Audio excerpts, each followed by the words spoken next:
It all kicked off with a sudden, brutal blow-up. Nardo, the so-called leader, snapped and ordered Eris Fowries out of the party on the spot. Harris stood there stunned, wondering if this sudden twist was a prank set up to mess with him. Nardo's blazing anger gave it away, no trick this time, because he wanted Oris gone from his sight right then and there. Bystanders at the scene stared in shock, trying to figure out what just went down as the heated exchange erupted right in front of them. They smartly stayed clear of the chaos, refused to get dragged into the fight, and bolted the moment things started to heat up. Nardo admitted Eris's enhancement magic really did help, but he still brushed her off as nothing more than a replaceable potion. And in a blaze of uncontrolled rage, he kept insisting that the party never needed to carry that kind of burden. Nardo even snapped, accusing Eris of being a thief who hogged XP, because here, every monster you beat spits out experience points that power you up, and those points get split fairly between the whole party. Eris finally clocked it. Their kickout wasn't about fairness at all, they just wanted the XP for themselves, when Eris tried to explain. Nardo flat out ignored his words, said the dismissal was final, and barked that he needed to get out, right then.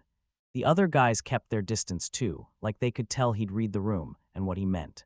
Right before Oris vanished for good, he pulled them aside and asked one last time, were they really happy to watch him leave the hero party?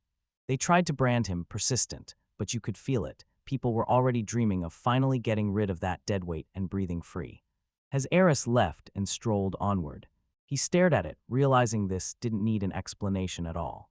And somehow it was clear the whole party ran on his enchantments, because without them, nothing worked right. Still, they tossed his spell aside like it didn't matter, and they had no clue what they were doing. Harris figured they'd come back for him soon, but now that moment hit, he dug in his heels and swore he wouldn't go back. Harris hooked up with the hero party to hunt the demon lord who wiped out his family and stopped the next disaster. But the second he was out on his own, his real job was simple: keep himself alive and steady. With the future on the line, he made his choice and went for an adventurer's license. He sprinted up to the guild house and headed straight for the receptionist, who stepped in to help her without hesitation. When Eris blurted out that he wanted to become an adventurer, the whole world felt like it just cracked open. She yanked out her phone, checked the time, and told him he'd arrived perfectly, right before the exam, then asked how he wanted to back out. He shot back that, if she could manage it, he wanted to take the exam immediately. She shoved a registration form into his hands and told him to fill it out right away. And he scribbled his name in a flash, right along with his profession. He'd been born with an enchanter's gift, then he spent every day blasting enhancement magic to level up his whole team. Did she scan the finished form? She nervously asked if he was tied to the hero party, and Eris paused like, how fast did I clock you just from your name and your job?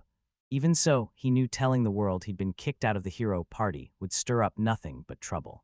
Eris snapped his answer fast, swearing there was zero connection, just a normal name, and insisting he had nothing to do with the hero party. Then he shot a sneaky question about what would be on the exam, steering her focus away from what he was really up to. She told me there were 4 tests total. The Magic Power Showdown, the Target Practice Gauntlet, the Hands-On Practical Exam, and the Ultimate Final Test. She made it crystal clear he had to clear all 4.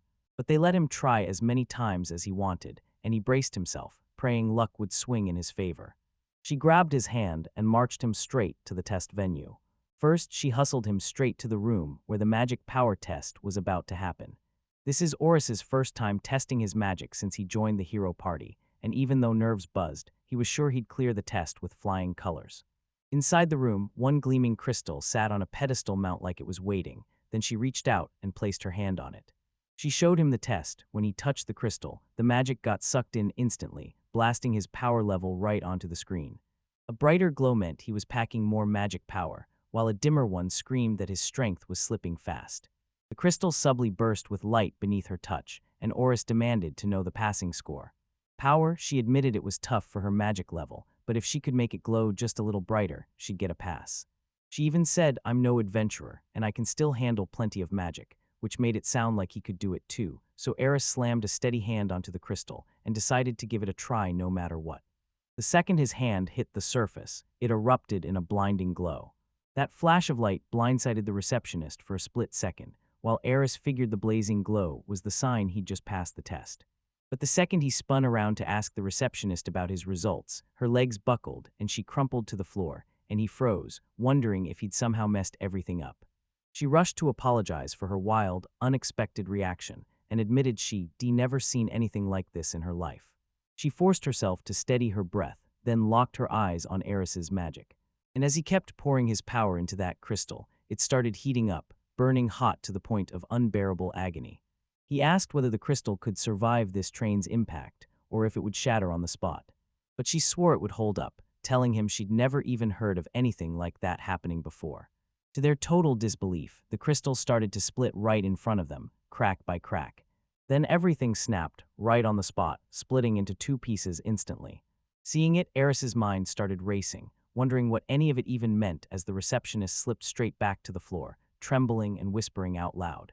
She stared at the damage in disbelief, because even an S-rank adventurer's magic should have shattered on that crystal, so when she started thinking Eris might truly be tied to the hero party, the truth finally clicked. But he shut down her suspicion on the spot, saying it was plain common sense. Someone from the hero's party who wielded magic had no reason to go chasing an adventurer's life. Then he shot her a hand to help her up, and most importantly, demanded to know what the test results said. She leaned in and told him with total confidence that he'd passed the test, no doubt about it. Meanwhile, he shot out a fast apology, admitting that once the crystal was shattered, they couldn't run any more tests for the time being. Then she snapped that it all felt wildly unexpected, like the guild should have seen it coming, before she leaned in and started inspecting the shattered crystal. She accidentally scraped her hand, and blood spilled instantly. Then Iris snapped into action, grabbed her hand right away, and joked that it was a pretty spectacular break. He flashed his magic and promised to heal her wound, and just like that, the injury vanished fast, leaving her speechless at the fact that Eris could heal too, not just wield magic. Most people believed a magic wielder only tossed out enhancement spells for attacks or defense, until someone finally realized it could also be about granting an entire property. Without wasting a breath, he asked if there was a problem with him using healing magic as a magic wielder, and she only hesitated before shaking her head, denying it. Then he offered to fix the crystal right there, catching her off guard and making her blurt out, "Can that really work?" And as he started feeding his healing magic into the cracked crystal. Then the damage visibly fought back and healed itself, and before long the crystal looked brand new. She stared in disbelief, then bowed with heartfelt gratitude. Oris quietly admitted the truth. He'd caused that damage in the first place. Then he asked if the next assessment was the target practice test, and she nodded. "Yeah, that's exactly it. Telling me I'd have to hit the target with magic or a blade, and my score would be judged purely by how hard my attack packed a punch." Right before the next assessment venue, the receptionist grinned and claimed target practice would be a total breeze thanks to Ares' magic, while Ares, the enchantment mage, quietly warned her not to expect too much from him. He lined into the support role, but deep down he was convinced he could still crush this test. Soon after, she hustled him to the testing area, where a row of straw dummy targets sat on the ground waiting for him. She showed him what to do, shaping a magic ball and blasting the target with it, then told him the glow would flare up based on how hard the attack hit. The test demanded he break past his current attack power, and only the toughest outcome from his 3 attempts would count. She even gave him the choice, either swing a sword or unleash magic for the assessment. For a split second, he wondered if enhancement magic could let him wield that sword, but then he realized he wouldn't need any tools if he just went straight to magic. Still, he said either way would work, but magic felt way more convenient, so he chose that and moved forward. Watching him weigh both options with zero hesitation, the receptionist blinked in surprise, then nodded and agreed. The spell he picked was Fireball, straightforward, beginner-friendly, and perfect for tons of support mages. With only 3 chances on the line, he gambled on a beginner spell for that first shot. And for the second round, he'd fire up an enchantment spell, chasing a massive high score while keeping every step of his plan locked in his mind. He cooked up a ridiculously massive fireball and launched it straight at the target. Realizing even a fireball has its limits, he spun around just as everything changed. He was stunned when he saw the receptionist frozen in disbelief, and she blurts that his powers are insane, then admits she went blind for a split second, but Eris stays ice calm and tells her he's not even fighting with his full strength. She stared in stunned disbelief, as he admitted he still hadn't even started using his full strength once the mist from the last hit finally cleared. The receptionist stared in shock at the wreckage, because the blast didn't just obliterate the targeted dummy, it slammed into the nearby ones too. Eris wondered whether the dummies were meant to shatter, then she shrugged it off. Until it hit her, they were absolutely broken now, and she figured the test had been cleared too. For the last 2 shots, she told him to stop. He'd already breezed through the assessment with 0 trouble. Then she jabbed a hand at the shattered arena, and snapped that they couldn't even carry on with the place in pieces. Without another word, Oris slammed his healing magic into the wreckage, and in the blink of an eye, the ruined area was restored. All the dummies he'd destroyed were back, too. She snapped that they could carry on with the exams now, but really, it ended up being pointless. In the end, Eurus cleared the target practice exam with one blazing fireball. Then came the practical exam, one-on-one match time, where he'd square off against a C-rank adventurer acting as the examiner. Only the ones who cleared this stage were allowed to step into the final exam. New guys usually climbed up to D and C ranks by smashing through guild requests and stacking real-world experience, and once you hit C rank, people started treating you like a full-on established adventurer. So this practical exam didn't just judge anyone. Your fate hinged on winning approval from an examiner who was the real deal, a bona fide adventurer. The second he stepped into the arena, he realized he wasn't the only one going for the exam. Plenty of other candidates were already waiting. Meanwhile, the receptionist marveled that it was unheard of for someone with Eris's caliber to knock out every exam in one single day. Across the room, the examiner named Chris faced the candidates and snapped that they looked way younger than he did. He bowed his head, apologized for the trouble their weight caused, and told them straight up he'd be their opponent in the practical exam. Then he spelled it out before the duel. Each fighter had to pick their weapon, sword or magic. The fight would end the moment someone got knocked out or threw in the towel, and what happened in that duel would decide if they passed or failed. Then he shot them a confident look and told them straight up to come at him with one goal: to win. Eris shot his hand up and demanded to know how they'd be graded, since the duel's result decided whether they'd truly succeed. Chris said the exam was built like real-life requests, no tricks, just a straight-up test to see if the candidates had what it takes for the final exam. They would test basic combat skills, how someone handles a crisis, and whether they can read the situation. Then Eris just stared, because those criteria sounded way too vague to trust. Even though it wasn't the answer he wanted, he still pushed forward. Then he pressed, "If I beat Chris, do I pass?" Chris let out a confident scoff and swore he'd pass, if he could prove he had what it takes. He said that winning would lock him into a pass, but he'd never once been beaten by any hopeful candidate who dared to brag like that. When Oris heard that, he realized, support or not, he'd still been part of the hero's party, and even with a brutal battle looming, he was dead sure he wouldn't lose. And the thought of winning hard enough to lock in his spot, gave him a shred of comfort, so Chris motioned to the first candidate in line and told her to come forward and take him on. The girl pushed forward and Eris finally exhaled. He dodged the first clash, buying himself the breath he needed to plan his next move for real. As the fight kicked off, the girl unleashed her magic nonstop, and Eris couldn't help but feel her future was glowing bright, especially for someone so young. Chris braced himself. Eris watched him read her magic like a book, then he coolly redirected the attack with expert precision. Chris burst forward at full speed toward the candidate, and the girl visibly trembled, making Eris freeze, wondering if she ever truly expected this disastrous collapse. She was way more skilled than kids her age, but her arrogance was so loud it ended up wrecking everything. In an instant, Chris's sword hovered at her neck, and she immediately surrendered. Chris sized up her skills and told her attack had real power. Then she missed her chance to strike first, and the moment everything came down, she was totally blindsided and couldn't react. With skills that sharp, Chris flat out told her she had no right to move on. He told her to try again next time, only after she sharpened her skills to the limit. Tears poured down her face, and all she could do was leave the venue. With her right behind, Ares was next, ready to step up and take her shot. The moment Chris checked the form, his eyes widened. An enhancement mage was taking the exam. Ares also knew one brutal truth: real enhancement mages are practically unheard of among everyday adventurers. Jobs dropped from the heavens weren't just any job, they were ultra-special assignments, way rarer than the usual life of a spellcaster or a swordsman. You had all sorts of rare roles: enhancement mages, healers, and even wild unique jobs that specialized in one specific skill. Chris couldn't help but wonder, do enhancement mages really cast real magic, or is it just a fancy lie? And Oris doubled down on that plan, saying he'd stick with it for now since he didn't have a sword at the moment. Chris then dropped a bombshell. Eris didn't know candidates couldn't bring their own swords or stays into the exam. Nope, they had to borrow one from the guild.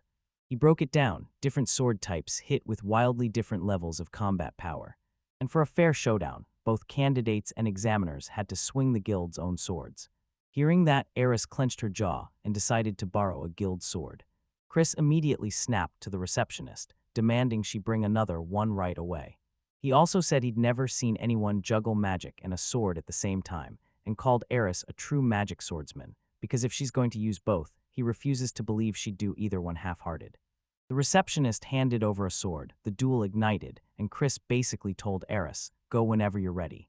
Chris could tell he was ready to hand him the first strike again, but pulling off a win with a surprise attack just felt empty. So he chose to swing his first move carefully, measured, not reckless. He fired off 4 enhancement spells on himself at once, blasting his movement speed, attack power, and accuracy sky-high.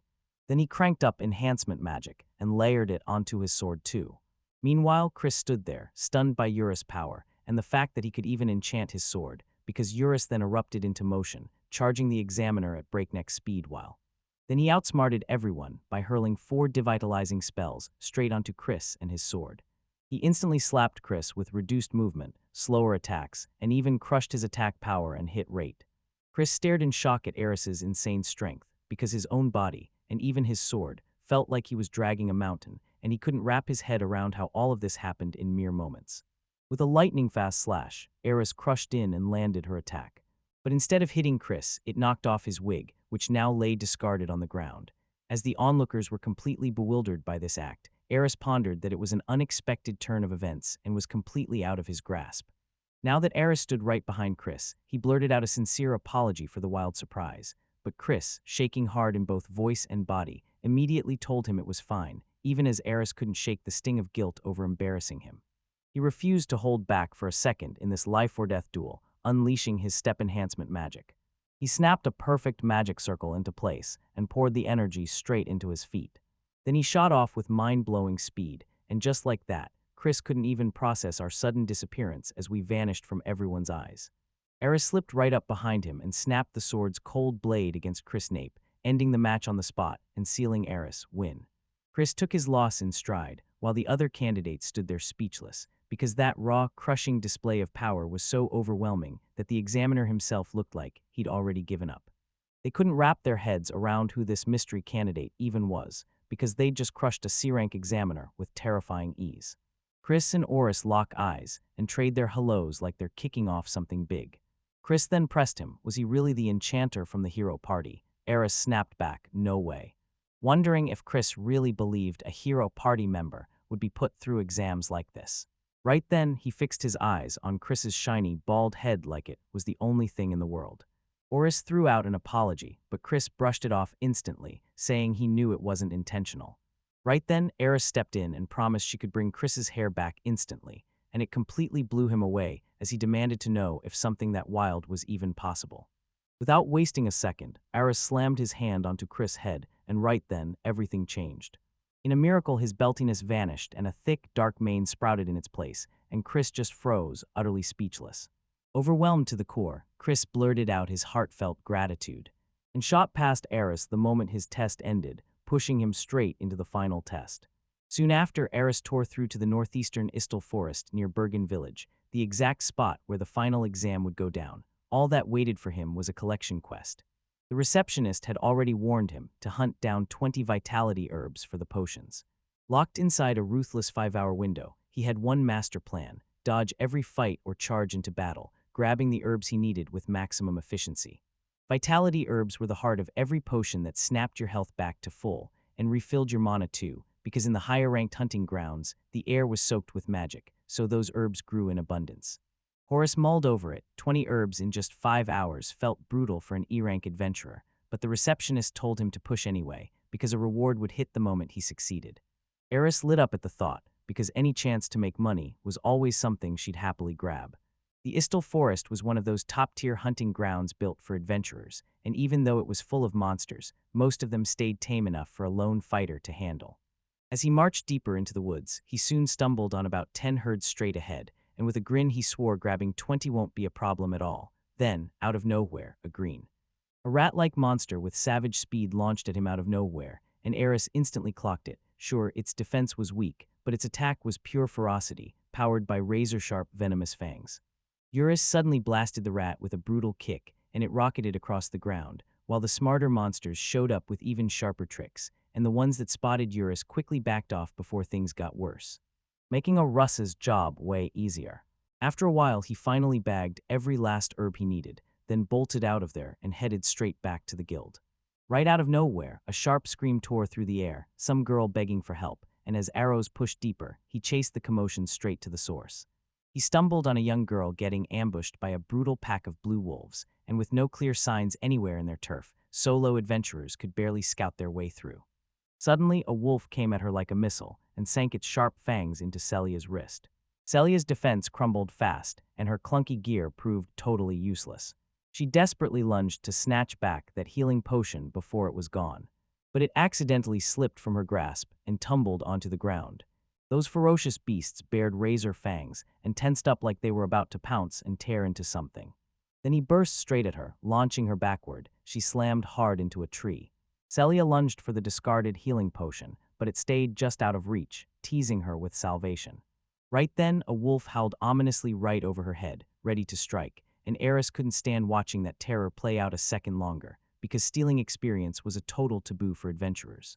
And Eris had promised himself he wouldn't interfere in their fight, until he couldn't watch Celia get crushed by helplessness anymore. He snapped off a powerful buff spell made just for women, smashing her defense and magic resistance sky-high, supercharging her healing power, and turning her movement into pure lightning.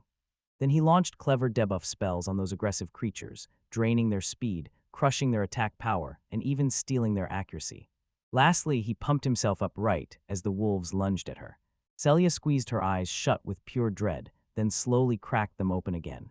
Then she jerked in shock when a total stranger showed up right beside her, fighting alongside her and mowing down the monstrous wolves, while Eris stayed cool and ordered her to stick close to him, because the danger was still stalking around them. He finally got it. The real magic behind buffing wasn't some mystery power. It was all about handing out properties, and most of those effects could be copied. So yeah, buff magic wasn't just for powering up anymore. It could absolutely be weaponized to hit back hard. Eris then bravely slammed down a terrifying magic circle, its power roaring into prominence, and tore through the whole horde of wolves in an instant, leaving Celia utterly speechless. Eris gently caught her shoulder and pulled her close, warning her she was standing way too near the dying flames, while the last surviving wolves, still unhurt from his first strike, bolted and scattered from the scene. And he warned her that getting caught in its effects could bring brutal consequences. Then being this close to another girl threw Eris into total distraction, his face burning red, but he still forced himself to stay composed. Realizing there was no way he could spare a second in an emergency like this, he pushed forward, right after they'd slipped out of the immediate danger safely. Eurus shrugged it off and simply said his help wasn't worth a big thanks, no big deal at all. Celia scoffed and called it an understatement, then leaned in and demanded to know if he was some kind of high-ranking adventurer. To her shock, he told her he wasn't an adventurer, not officially, yet, and that he'd earned the title only after he delivered those herbs back to the guild. Additionally, he inquired why Celia was alone in such a dangerous location, further commenting that a lack of sufficient power could be fatal for solo adventurers. But the moment she hesitated, that doubt got bulldozed, and pure grit took over when she confidently declared, "I'm going to be a hero." He asked if she wanted to join his hero party, and her whole face lit up as she told him yes with pure excitement. She told him that a hero once saved her, and ever since then, heroes became the spark that drove her dreams. She confessed she'd been wiping out high-level monsters nonstop, grinding experience points the most efficient way possible. After she nearly died from her own recklessness, she finally stopped and stared straight at what her rash choices had done. Eris quickly told her the swordsman's spot in the hero party was already taken, and the road ahead looked sharp and brutal for anyone who dared follow it, until Celia stepped in and told him not to sweat because she wasn't a swordsman at all. And she was swinging a sword even though she wasn't a swordsman, so he said it like it was a fact that couldn't be argued. Celia shot back instantly, saying her path didn't fit any normal job, and she was dead sure the rarest, one-of-a-kind role was destined to exist somewhere in the world. Then, with glowing excitement, she told everyone she was a sword saint. Meanwhile, across town in the southeastern stretch of Berghem village, by the Gerald soldier's tomb, Eris's old hero party gawked at how their experience points suddenly shot up. Then they admitted it was insanely cost-effective too, all because they could just toss someone out of the guild. Nardo said with full confidence that they'd absolutely get every last cost back for those potions. Others even swore enhancement magic could be swapped out with cheap, store-bought potions with zero trouble, and that kicking Oris out really had been the right move after all. Then they all rush in together and throw down against a ferocious wyvern. Some members stared at the monsters that day and swore they were brutally tougher than usual, as they fight to keep their speed, while that freakishly strong creature closes the distance.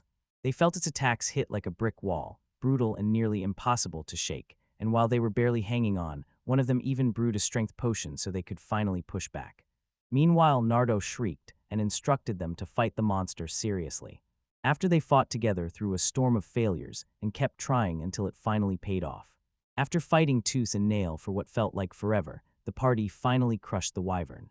Nardo tossed out a confident line, saying they could wipe out even a terrifying enemy all by themselves.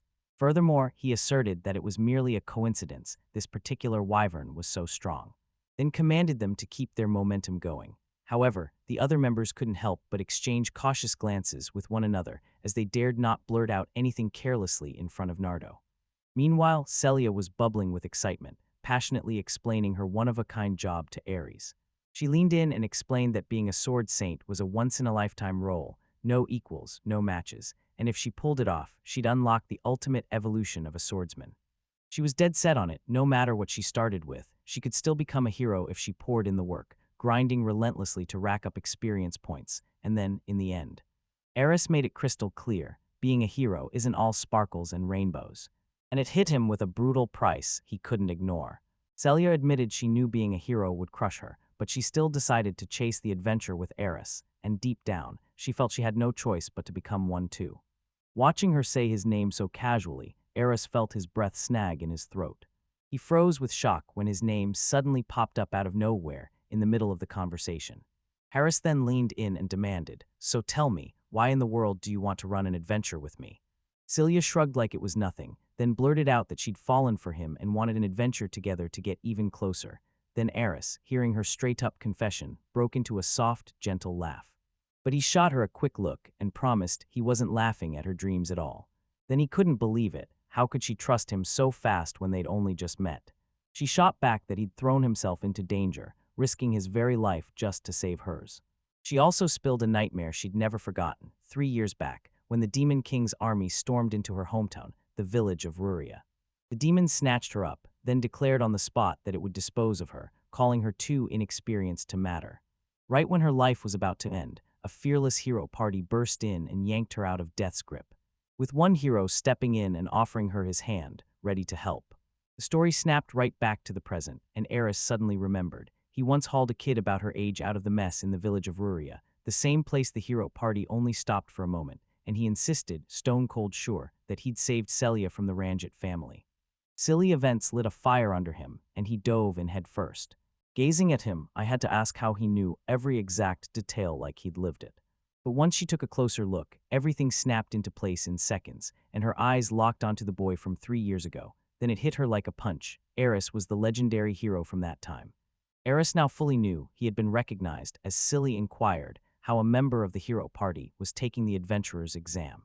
Eris calmly told him that the hero party had kicked him out without warning. And now he was just a wide-eyed aspiring adventurer, but Celia couldn't help getting genuinely excited the moment. Then out of nowhere, he stumbled right into the very moment his savior showed up. She froze in pure shock, then threw her arms around Eris, the exact girl she'd dreamed of meeting for years. Then he demanded to know, did she truly mean it, or was she just messing with him about forming a party? Celia shot back with iron resolve that it was exactly what she wanted, and Horace watched her steady determination, like she was dead set on staying for the long haul. After a bit, they finally burst into the guild house, only for the receptionist to stare in shock at their early rival. When she pressed for those vitality herbs, curiosity flared in her eyes. Horace snapped his fingers, and his inventory portal popped into existence instantly, and presented all the gathered herbs with a flourish, along with the creatures he had defeated directly in front of her, subtly suggesting she should purchase some materials while she was at it. Seeing the inventory portal for the first time, the receptionist gasped in shock and blurted out questions about what it really was. Then, Harris shut it down and refused to say a word. It was a company secret. No, bigger than that. It was his item slot skill, letting him use enhancement magic to rip open a gateway to another dimension. It was a nasty byproduct he stumbled upon while using speed magic to mess with spacetime. But nobody else could crack it open, so it might as well have been useless to the hero party. The receptionist told him to hang tight while she punched through the purchase on the computer. She leaned in and congratulated him again, thrilled that he'd cleared the adventure exam, and handed him his guild ID card, then warned him to treat that thing like it's priceless. Reissuing it would hit you with a brutal 10,000 jewel fee. Right then, Celia cut in like a spark, saying she wanted to form a brand new party. Moments later, Eris and Celia bolted out of the old house, and the whole party formation ritual was finally done. Then Celia urged them to swing by the diner next door before heading back. But Eris revealed the brutal truth. He had nowhere to sleep that night. And he was in a total panic, begging for a place to hide right now. Celia, totally unbothered, casually told him to stay at the inn because she was already there. Oris tried to insist, if I were a guy, this wouldn't be a problem, but the moment he brought it up, his worry spiked. What if something went wrong if they shared a room? Yet the explanation did not seem to penetrate her thick skull, and with large, innocent eyes, she asked if he wouldn't like to share a room with her. He couldn't stop himself from getting pulled in by her pure, simple innocence, so for now, he just chose to head to the diner. Before long, they burst into the diner and got hit with a spread of mouth-watering dishes they couldn't wait to dig into. Staring at those massive portions, Eris blurted out if she could even finish a bite. And she reassured him not to worry, bragging that she could put away a mountain of food. Then he pressed her, was she truly serious about letting him stay in her room? She didn't hesitate for a second. Her face lit up with pure joy as she said, I get to eat all this, and I even get my wrist over with my favorite person. Later, she realized that was definitely more than her appetite could handle, but Eris jumped in and offered to polish off her leftovers, saying she truly didn't have to push herself at all. Yora started eating, using the exact same spoon she used. Her face snapped into shock the second she realized it might have counted as an indirect kiss. Then he shot her a worried look, asking if she was okay, and she scrambled to insist, I'm fine. Barely moments later, they burst into her room, and Eurus leaned in and said her place wasn't half bad, then the silly remark that sent everything swinging. She picked that in with careful instincts after bouncing between other options, and once he saw how roomy the room was, he insisted there'd be more than enough space for him to crash comfortably. As he spread a sheet across the floor, she shot him a sharp question, what are you doing? Then she snapped that he'd better crash in a real cot, or he'd wreck his health trying to tough it out. Blushing from her blunt comment, Oris tried to school her on the real issue with a guy and a girl sharing the same cot. But those innocent puppy dog eyes blinked back at him, and she gently asked if he really hated the idea of resting with her, so Harris once again folded, couldn't say no, and gave in to her request. Settling into the same cot as hers, however, he was extremely self-conscious, particularly as she rests very close to him. Celia let out a soft giggle, teased his shaky breath against her neck, and he spun away the instant it hit her.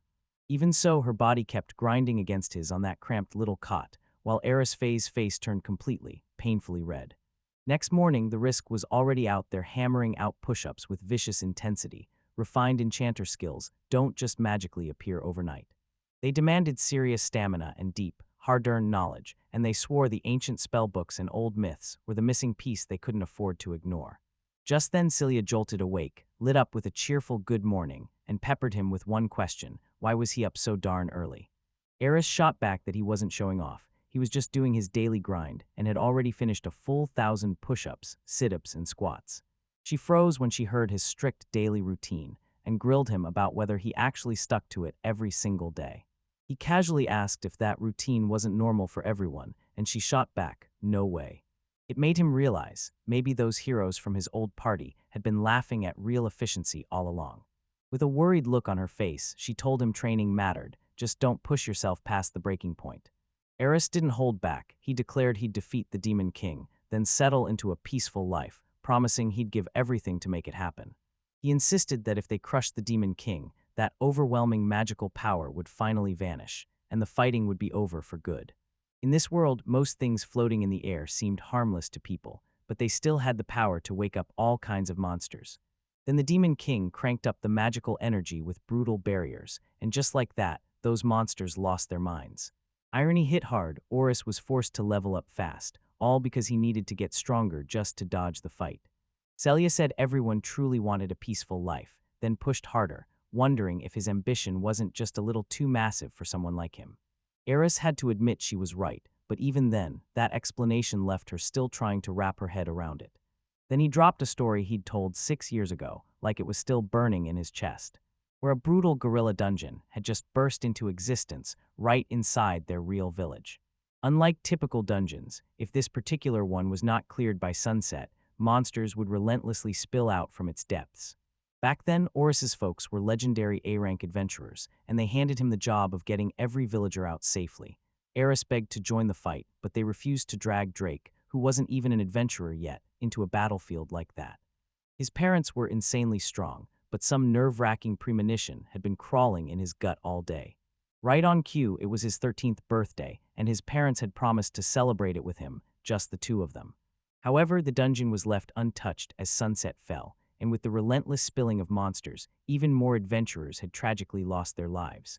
Even as a kid, Ori's already understood how his parents' story ended, so rage lit a fire in him, and he swore he'd grow strong and make sure they didn't die in vain. Silly remembered the gorilla dungeon tearing through the city and let out a breath of relief. Somehow, he'd survived the attack. Harris warned that real, terrifying disasters would keep happening unless they finally crushed the Demon King. And he swore, no matter the cost, that he would stop Calamity from striking again. He bowed and apologized for killing the vibe, but Celia cut in fast. This wasn't small talk, it was a topic that had asterisk to be discussed. But Eris was done living in the past. She believed there was 0 point in getting trapped by it, and told them to grab a bite before heading to the guild. Then Celia flashed a soft, reassuring smile and urged them to snatch up a quest the second they walked in. Right after, they burst into the guild, and Yuriskan snapped, "Forget it, there's no beating the Demon King solo. We need real teamwork, and we've got to level up the whole party together, or we're done." All he could think about was one mission: make Celia stronger, and with that locked in, he picked a quest in a specific area. Silly leaned in and asked, "So, did you find any quests that actually fit the bill?" Oris nodded with fierce certainty and shoved the quest letter into her hands, which was a plea to wipe out the monstrous birds. She admitted she didn't know how much help she could actually offer on that quest, but he made it crystal clear that the quest was built for her, right there, right then, just for that day. Even if Celia would have to push through a tough time, those experience points would be totally worth it. She looked hesitant to take the quest, insisting her attacks just wouldn't reach the birds. He demanded to know if she really couldn't cut down the flying monsters with her sword. Then she snapped back that it was hopeless from every angle. Watching her unwavering resolve, I knew this was a risk, one that could trap her in her own rules and stop her from truly unleashing her talent as a sword saint, so she had to smash straight through that wall. Without hesitation, he offered to teach her a simple trick to accomplish that quest. By the time the day was done, they finally rolled up to South Road 227, right near Belva Village, and Eris jumped at the chance to show off her technique. Then that monstrous bird lunged for him, and he kept his cool, ordering her to pour flow magic into the sword, compress it tight, and picture it exploding into a bigger strike the moment she swung. Celia's jaw dropped at the power he just showed, and you could tell there was still more wild magic tucked under his sleeve. Right after, he fired a scorching bolt of magic waves into the sky and turned the area around him to wreckage. He planted himself at a precise spot and declared his belief. Even if she could have matched that performance, she refused on the spot, shaking her head again and again until it was crystal clear. Staring in disbelief, like, how on earth could something like that even happen? He handed the sword back to her, and on her very first try, she struggled to grab it. Then he broke it down, eased her shoulders, let her magic run smooth, and swing the sword like it's one perfect motion. Keeping this advice in mind, Celia nodded, then swung her sword, but her strikes looked shaky and brand new. When Ares saw it, he slid closer and clamped both of her hands in his, guiding her so they'd swing together for a moment. This act left Celia burning with heat. Spotting her tension, he cluelessly asked if something was wrong, and she shot back a quick no, trying to lock in and push through her training. He snapped an order at her: breathe in sync, lock onto a steady rhythm, and crank her magic up with it. Celia obeyed, and then a brutal burst of magic ripped out from her sword, smashing the monstrous bird down in a single heartbeat. Eris then told her to lock into that rhythm and try it solo next, and the moment she nodded, she went for it on her own. Her punches kept whiffing every time, but he kept roaring for her not to quit. Push harder, do your best. Even when her swings missed by a hair, Celia kept training nonstop, and soon she unleashed the exact technique he taught her with effortless precision. Then her success rate shot through the roof. Just moments later, they were down to one last monster, beat it, and the quest was theirs. Meanwhile, Eris kept praising her nonstop, calling out how deadly her sword saint skills really were. But he still warned her, don't drop your guard until the very last second. Even with Eris ready to jump in if anything blew up, it looked like the quest would sail through with not a single snag. Right then, his focus snapped to something instantly. when Silly told him about the magical birds, and they scattered, fleeing the scene without looking back.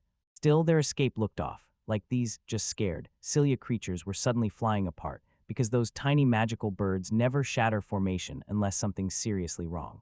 Right then, a massive, wavering shape surged into view. Catching Celia totally off guard, she blurted out with shaking nerves what she could possibly do in a mess like this. Yet Eris didn't even blink, no fear, no shock. He just said, smooth and steady, that the final target had practically walked right into his hands.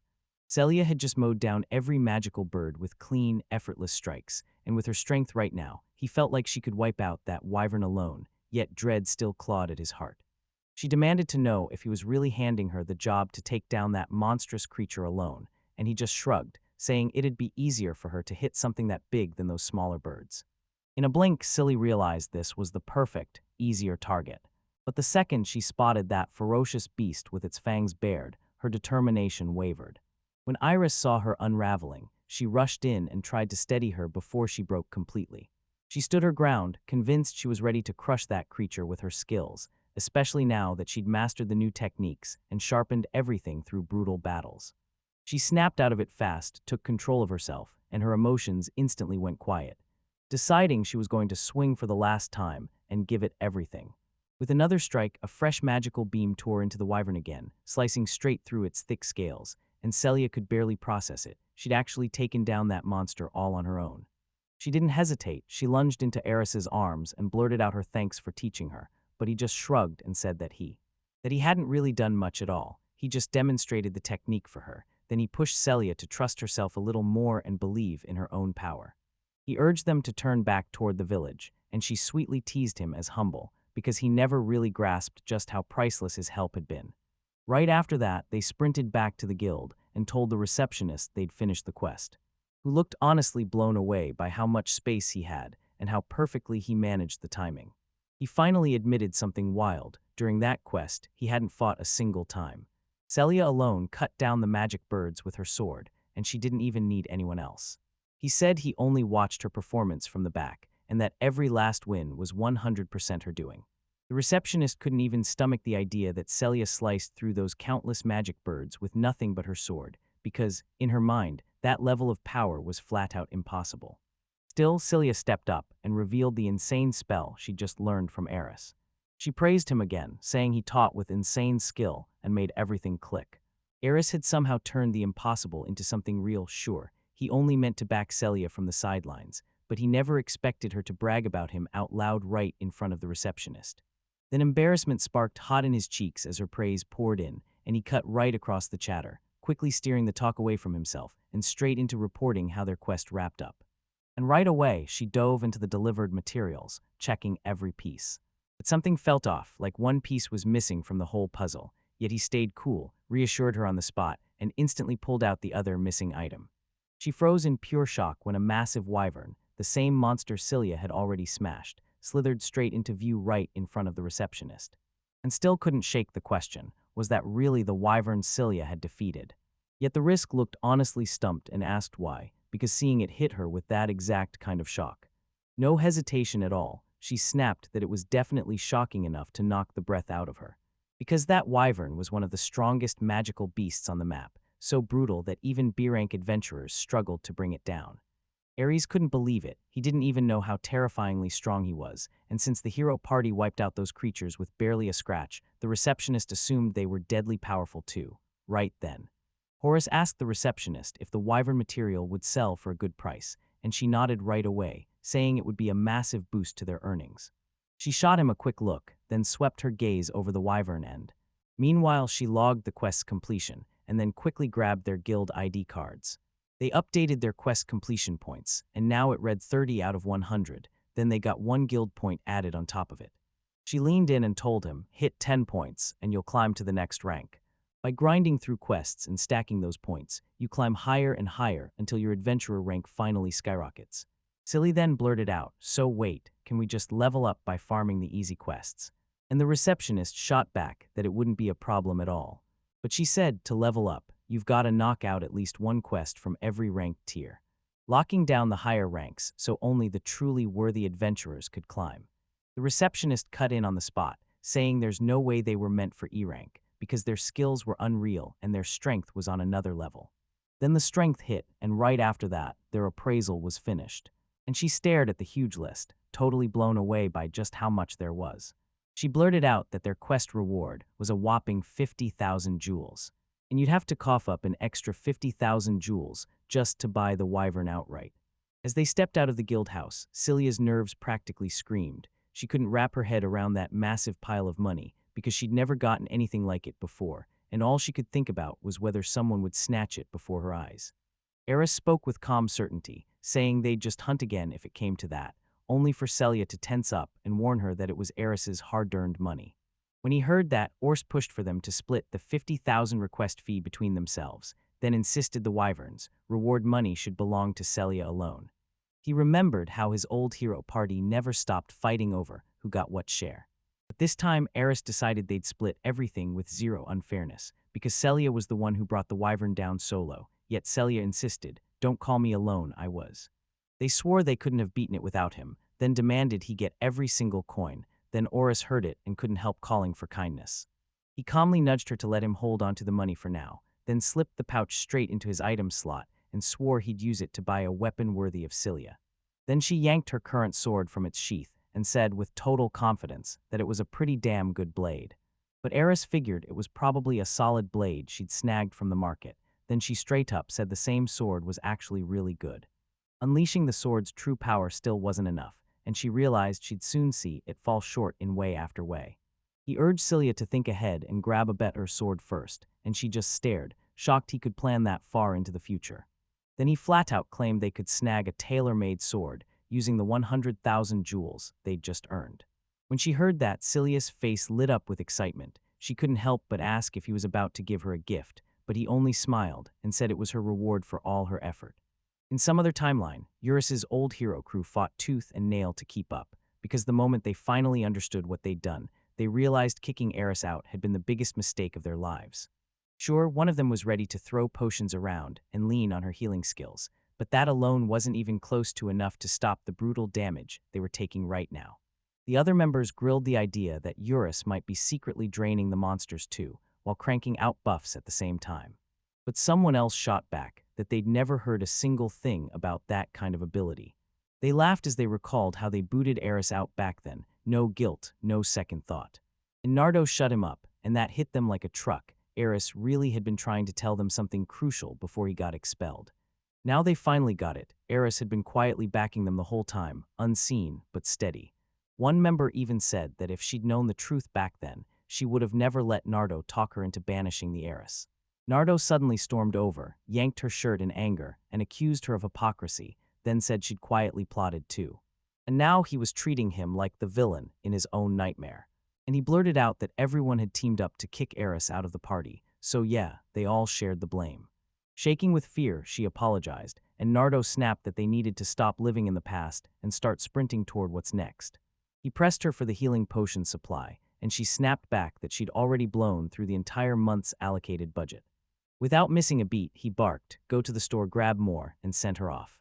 She then spilled the truth. Fixing the battered gear from yesterday's brutal fight alone would cost a whopping 800,000 jewels, and if things kept falling apart like that, next month's lodging bills would take a serious hit. Nardo stopped for a beat, then declared, "Eris is one of us. He's traveled with us before. If he wants back in, I'm not turning him away." Nardo didn't want to bow to his comrades after he personally kicked Eurus out, because if he blinked, he feared the whole power game in the group would flip on its head. The moment he made that sudden call, the others snapped into agreement, so fast it barely even sounded like debate. Nardo also promised them, "If I ever run into Eris again, I'll personally drag him back myself." Meanwhile, the girls swore with absolute certainty that arrows would never return after they tossed him out like that. Then the other members cut her off fast. It was wild to watch Nardo shift his own opinion. That change alone felt like a huge step forward.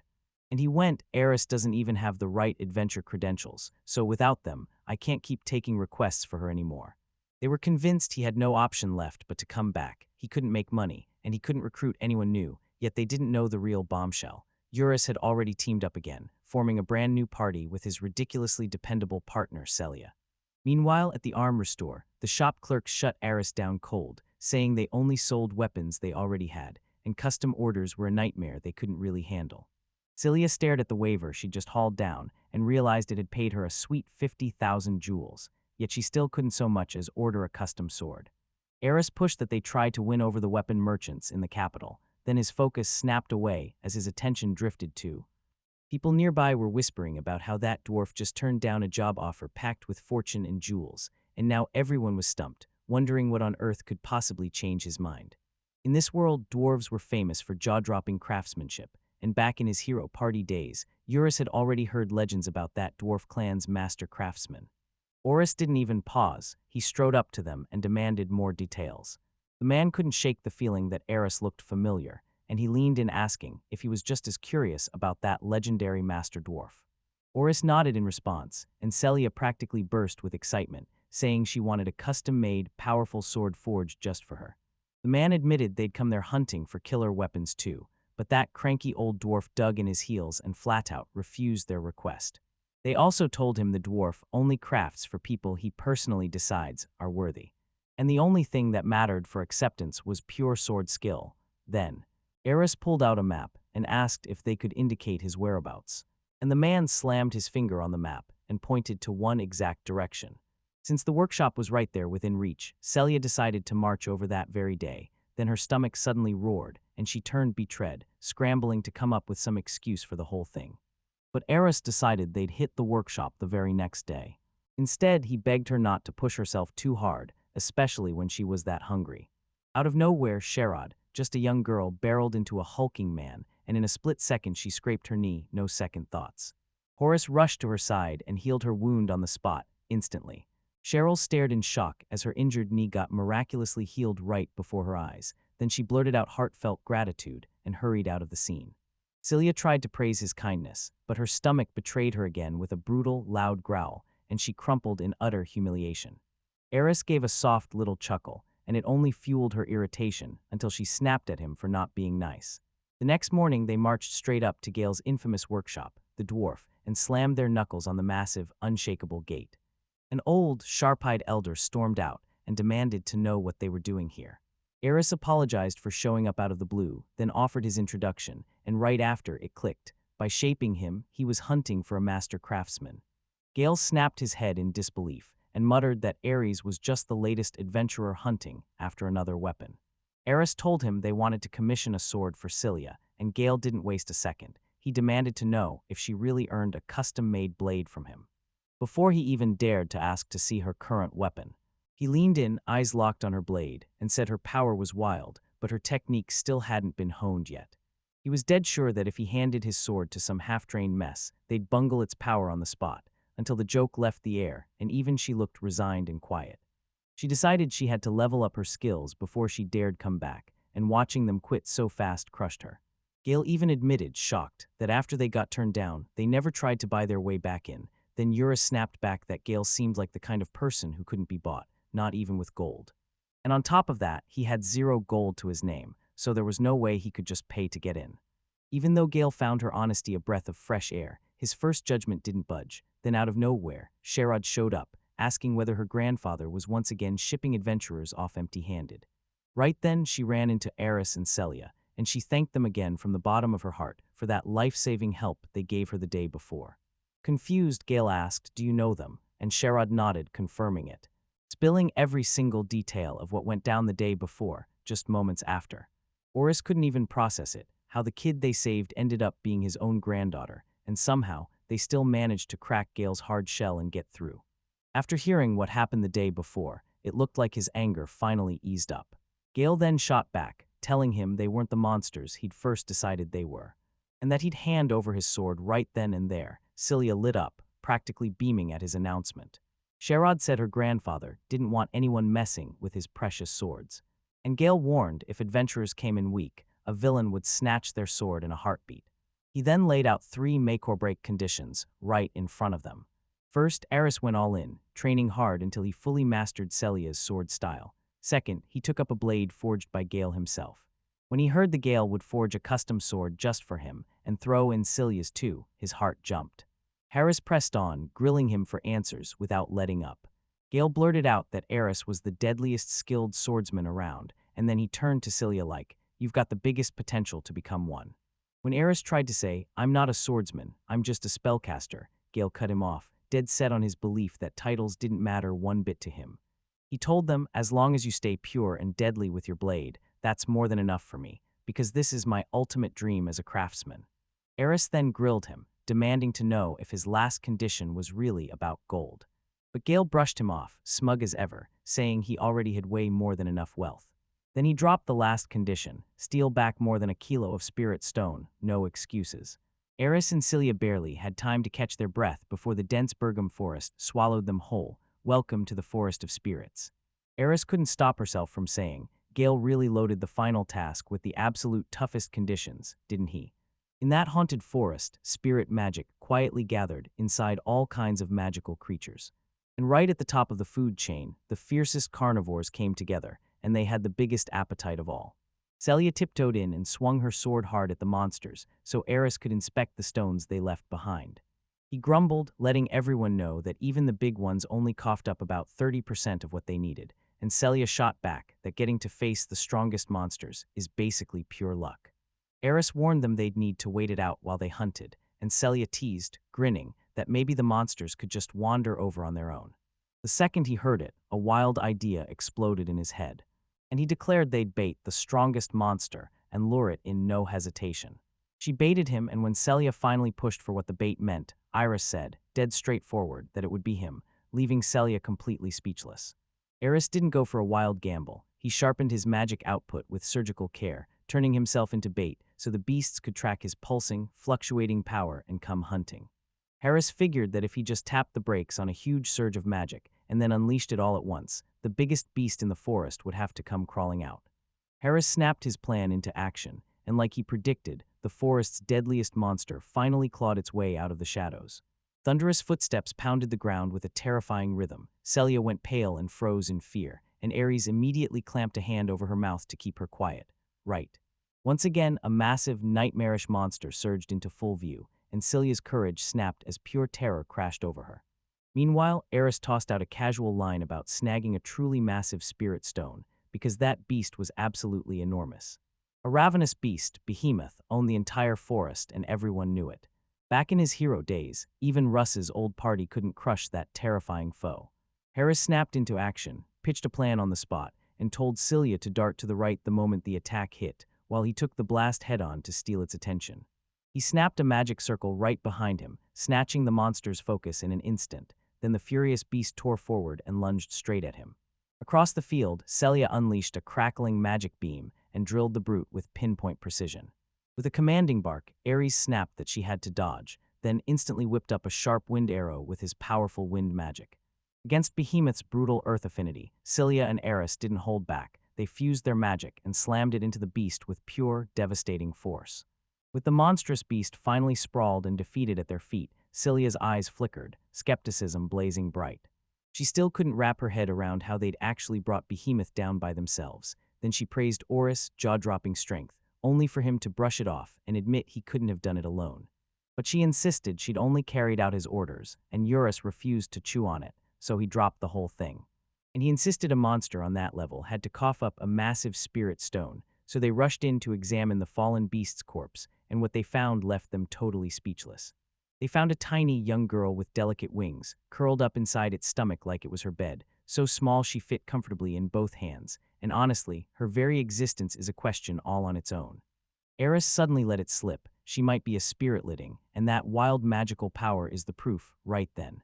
The girl snapped awake and laughed, saying she'd never rested so well. And when her eyes locked onto those two strangers, she asked, calm as ice, who they really were. Even with that tiny girl's cute appearance, Eris instantly felt her overwhelming power, so massive it was dozens of times stronger than the Behemoth's.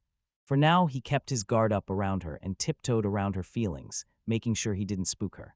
Still, without a second thought, Celia swept in and introduced herself to her, claimed she was part of their party, and even introduced him for her, though he was already panicking.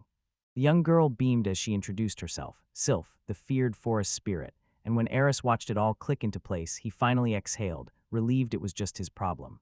And he couldn't shake the embarrassment of how paranoid he'd been, but Silly just grinned and said he somehow came off way more shy than anyone expected. And yeah, he admitted it was crazy rare to find humans pushing that far into the mountains. Pressing them for answers, Eris didn't hold back at all. She admitted they'd come hunting spirit stones. After hearing that, Self froze for a split second before. He forced all his focus into one fierce burst, shaping the solid stone into a chair. Eurus's eyes went wide the second he saw the supreme spirit stone right in front of him, and he blurted out that he had to get his hands on it. Then Sulf wasted zero time and shoved the spirit stone into his grip. And even promised to whip up a double batch for them. Eris couldn't believe her luck, staring in awe at the whole thing. He just stared at its massive weight, because even one measly kilo of spirit stone was insanely rare. Even though this was a dream come true for him, he admitted the sheer size of it was way more than they could ever afford, so without a shred of hesitation, Sulf smiled innocently and said she could crank out as many batches of those stones as she wanted. Then Celia leaned in and told her the truth about spirits. Spirit stones were forged from leftover magic energy, and even the biggest beasts usually coughed up only little palm-sized chunks. Since nothing on the market could even come close to what they already had, it was treated like pure gold, priceless, no joke. Eris calmly leaned in and told him he couldn't just grab something that priceless without handing over something in return. She simply said she wanted to travel, and that was it. Then, with a hint of doubt, he asked if that was really all she wanted, and she nodded like the answer was set in stone. Celia also asked straight up if it was really okay for spirits like them to leave the forest, and then promised, "Don't worry, I can handle a few years out there." With a heavy, sorrowful face, she whispered that she'd been stuck in that dark forest, completely alone for ages. And it had turned into a suffocating nightmare for her, plus. She finally admitted that just talking with them lifted her mood and lit up her whole spirit. Eris and Celia shot each other a look, then Oris stuck out his hand and practically invited himself to join their adventure. When Eurus snapped his item slot open and shoved the spirit stone inside, Self nearly lost it, so he blurted, "Wait, can we get into the spirit realm too?" He looked totally baffled by her comment, so she snapped into action, quickly shifting half her body into the item slot to prove it. Eris finally understood. His personal item slot wasn't his at all. It was a whole spirit realm hiding behind the illusion, and it was ridiculously spacious, way more than he'd ever imagined. She said it was wild beyond words that a human could actually tap into the spirit realm. Celia also shot Eris a massive compliment, and it left him staring like, "Wait, why is she acting so proud of me?" Then she told Sylph she could roam the spirit realm anytime, and that Ares was basically a spirit now, so Sylph teased him, calling him my dad. And it honestly blew his mind. When she saw him just standing there with his mouth hanging open, she asked if she'd said something wrong, but Eris snapped that she'd crawled out of Behemoth's belly, so by all logic, she's its kid. But she tossed his remark aside and called Celia Mom anyway, while Celia, totally unbothered, just giggled and kept playing her game. Self kept pressing, asking if she hated being called Mom, and Silly smiled sweetly, insisting no tricks, no hesitation, that she was finally getting a real family and she was honestly over the moon. With a soft look and bright blushes, she blurted that Eurus had finally become a father, too, then everyone gasped when they heard it. Right then Eris froze solid, no words at all, as it suddenly felt like Celia and him were already a couple. He started doubting if something was wrong with him, while his goofball kid asked straight up whether he really hated being called Dad that badly. Seeing those sweet, innocent faces, Eris couldn't stop herself. She just gave in and let their reckless, playful choices play out. Moments later, the three of them burst into the village, and Self nearly gaped at the huge crowd. Eris then shot him a look and hissed that everyone was staring at him, not him, but that back there. When those people stared at her like that, Self snapped with embarrassment, then she suddenly smacked herself in the spirit realm. Right out of nowhere, Eris's old hero party burst into view in front of him, those same people who had brutally cast him out of their ranks. When he saw them, arrows snapped, asking what they wanted, and Nardo shot back that he needed to stop acting so icy, because they were still his former comrades. Eris couldn't wrap his head around why they popped up out of nowhere after they threw him out of the party. Then Nardo dropped the truth, ever since Eris stormed out. Everyone looked buried under a ton of thoughts, so I couldn't help wondering if Eris felt the sting of losing his old comrades. He hinted that if he wanted, he might even agree to let him back into the hero party. Nardo then laid it out. Eris' name was still listed on the hero party register, meaning his comeback was only a countdown away, and he still had a real shot to claw his way back onto the team. Only 3 days had passed since Eris' crucial enchantment help vanished, and somehow Nardo and the others swallowed their pride way faster than even he expected. With a quiet snip of a sentence, Eris dropped the truth, "You're all missing something basic," and that tiny cut hit hard. Then he blurted out, demanding if they really wanted him back at the party, calling out how completely lost they looked about where they even stood, and that savage hit left the whole room frozen in stunned silence. Nardo snapped back that Eris was the one misreading their intentions, and the others fired warning after warning. Once he ditched the hero's road, his climb to power would slam to a stop, and this was his last chance too.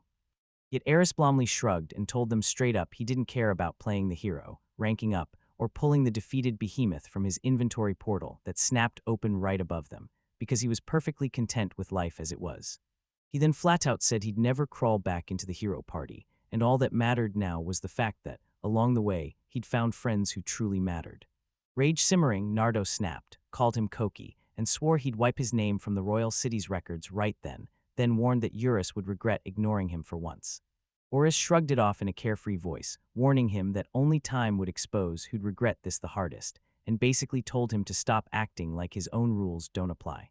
Right after they slipped away, Sulf burst out of the portal and demanded who those mysterious people were, only for Celia to tell him they were Oris, old hero party. Celia snapped, asking if they couldn't just ask nicely if they really wanted him back, but Eris cut in fast. Pride would never let them lower themselves. So she told them, anytime I sense other people around, I'll slip into the spirit realm and disappear. After a bit, they finally reached Gale's workshop and slammed that spirit stone chair down right in front of him. His shock hit so hard it nearly stole his breath. Gale immediately slid on his glasses and carefully inspected the item up close, blurted his astonishment at how Eurus even got his hands on something this valuable, while Eurus shrugged and said it was all down to the spirit's whim. A remark that somehow wasn't even half wrong. Gale mentioned that he had never seen such a magnificent material before, and he blurted out that he couldn't wait to dive headfirst into that incredible masterpiece. Then Gale threw himself into the work, hammering with relentless precision until it matched exactly what he wanted. Oris fretted that this move could mess with the magic forming inside the spirit stone. Then Sherrod showed up, told them to sit and sip some tea for a minute, while Gale stayed locked in on his work. They traded stories over steaming cups of tea, and Cher proudly bragged that a normal blacksmith would take days, but her grandfather could crush the job by himself, powered like he had the strength of 100. Celia just chuckled that Gale was a downright boastful grandfather. He kept pressing, could something this intricate really be forged that fast? And Oris finally admitted that today's blacksmiths don't just hammer metal, they use magic too. Magic surged everywhere, like he'd seen it before, and the huge wave of power Gale spilled earlier proved the rumors were true. This guy was insanely skilled. Eris asked when the best moment to grab the swords would be, and Sherich's answer made him rocket upright in pure disbelief, because she promised they'd be finished by the end of the day. He snapped that it was all moving way too fast, but she kept bragging, how her grandfather was ruthlessly efficient, how his skills were world famous, until Gale burst in and announced, loud and proud, that his work was finally done. He slammed the two miraculous swords down in front of them and declared, without a doubt, these were his greatest masterpieces. The moment Eris grabbed his sword, it felt insanely light and quick in his hands, and even though these blades didn't draw power straight from a spirit stone, they were stuffed with dense magic meant to skyrocket his attack power. And yeah, Celia was glowing with joy as she pulled back her very first custom-made sword, so light it practically floated, and so easy to wield it felt unreal. Yet Eurus immediately snapped her out of it, warning her not to start swinging it around carelessly. Yet no matter how hard he tried, her sword landed with a soft swing, and boom, a monstrous magical explosion tore through Gale's entire house, leaving everyone staring in total disbelief. Sheffielded staring at the massive gaping hole ripped through the workshop ceiling, Celia's whole body shook as her mind raced over what she could do next. As Gale finally snapped to the truth, he realized he'd handed his magnificent sword to a half-baked amateur, and he regretted it instantly. Eurus snapped into action, firing off his healing magic and sealing that massive hole in the ceiling like it was nothing. Seeing that, Cher praised his killer skills, and Gale finally exhaled, like the weight had just lifted off his chest. Meanwhile, Celia sank into a deep bow before Gale and pleaded with all her heart for his forgiveness, begging him to apologize for destroying his beloved home, yet Gale gently waved her off, saying the house looked way cleaner than it had before. And on top of that, Gale wrung out a promise. Eris would step up, take over Celia's future, and train with the new sword himself, because Gale was convinced Eris and Celia were bound together by fate. And they both nodded hard, agreed on it, and then hit the road without a second thought. After they left the workshop, Celia blurted out another apology for her reckless stunt, and Eris sharply warned her to handle that brand new sword with care, because that thing was insanely strong. Right then, Self popped up out of nowhere, arched her back and stretched with this huge yawn, and the second he asked if she was rusty, she shot back a quick no, leaving Eris thinking, with zero hesitation, that she really was kind of childish in more ways than one. Celia suddenly shivered, blurting that even though the days kept stretching longer, the nights still bit cold. Just like that, an idea lit up in her head. With a casual smile, she reached out, gently clasped Aura's hand, and told her it would keep them warm for now, sending his face into a full-on, unstoppable blush. Then he shrugged it off with a teasing comment like, "Yeah, we definitely look like a couple." And Cillian casually said, like it was nothing, "My hands are just really warm." When her fingers slipped into his, she leaned close and breathed, "Please let this last forever." Eris' face flared betrayed as he realized this could be seriously bad, like she genuinely had no clue what awkward mess she was making, yet part of him worried he was spiraling and overthinking it too hard. Right then, she joked that her mom and dad somehow always clicked so perfectly together. She pressed again, asking if they were finally heading home, and Eris said, "We're going to Celia's inn." Self's cheeks flared with a mischievous blush as they teased, mocking if they'd really be sharing the same room, and Celia just shrugged and said there wasn't an end to Aura's. Self praised her as amazing, jokingly calling her mom, while Eurus clocked the danger and decided he'd better tread with extreme caution around Self. Right then, a suspicious kid in a beat-up hood slipped into view, scanning around like he was hunting for a guest in a black cloak, and he was posted at the meeting spot before the range. As Eurus kept moving, the boy suddenly darted up to him out of nowhere. And when Eris pressed him for who he really was, the boy shot him a quiet hand signal and beckoned him into the nearby alley. Hey, was he really sure he even knew that guy? Eris said the boy didn't look hostile at all, yet he was still painfully curious about what was going on. Right then, his thoughts snapped into place. Did that sketchy kid know his real identity, the former hero living a new life? Eris didn't even hesitate. She slipped into the narrow alley right behind the boy. The boy then apologized for intruding on them. And when they demanded who he was, he leaned in and admitted he bought guild cards. And he was convinced Eris had more guild cards, just patiently waiting for them to finally show up the moment he heard the news. Eris cut in and said there was no way a personal guild card could be extra, plus trading cards like that was strictly off-limits. The moment he clocked it, he knew the boy had mistaken Eris for someone else, and the instant the truth hit, he bolted to get away, suggesting they should act like they'd never crossed paths in the first place. Oris grabbed him hard by the hood, eyes blazing with a stern look as he declared. He said the boy knew exactly what he'd done, and the world would force him to pay the price. World, the second he hurled the boy into his spirit realm, the boy shot back that he only did it for money, and swore it would never happen again. A little later, Eris and Celia burst into the guild house and slammed a whole stack of guild cards onto the table right in front of the receptionist, leaving her completely stunned, and right then she demanded to know what on earth had happened. And he spilled every single detail of what happened, one breathless moment at a time. She admitted the guild card theft had been plaguing them for ages, pure trouble, right before she could say anything else.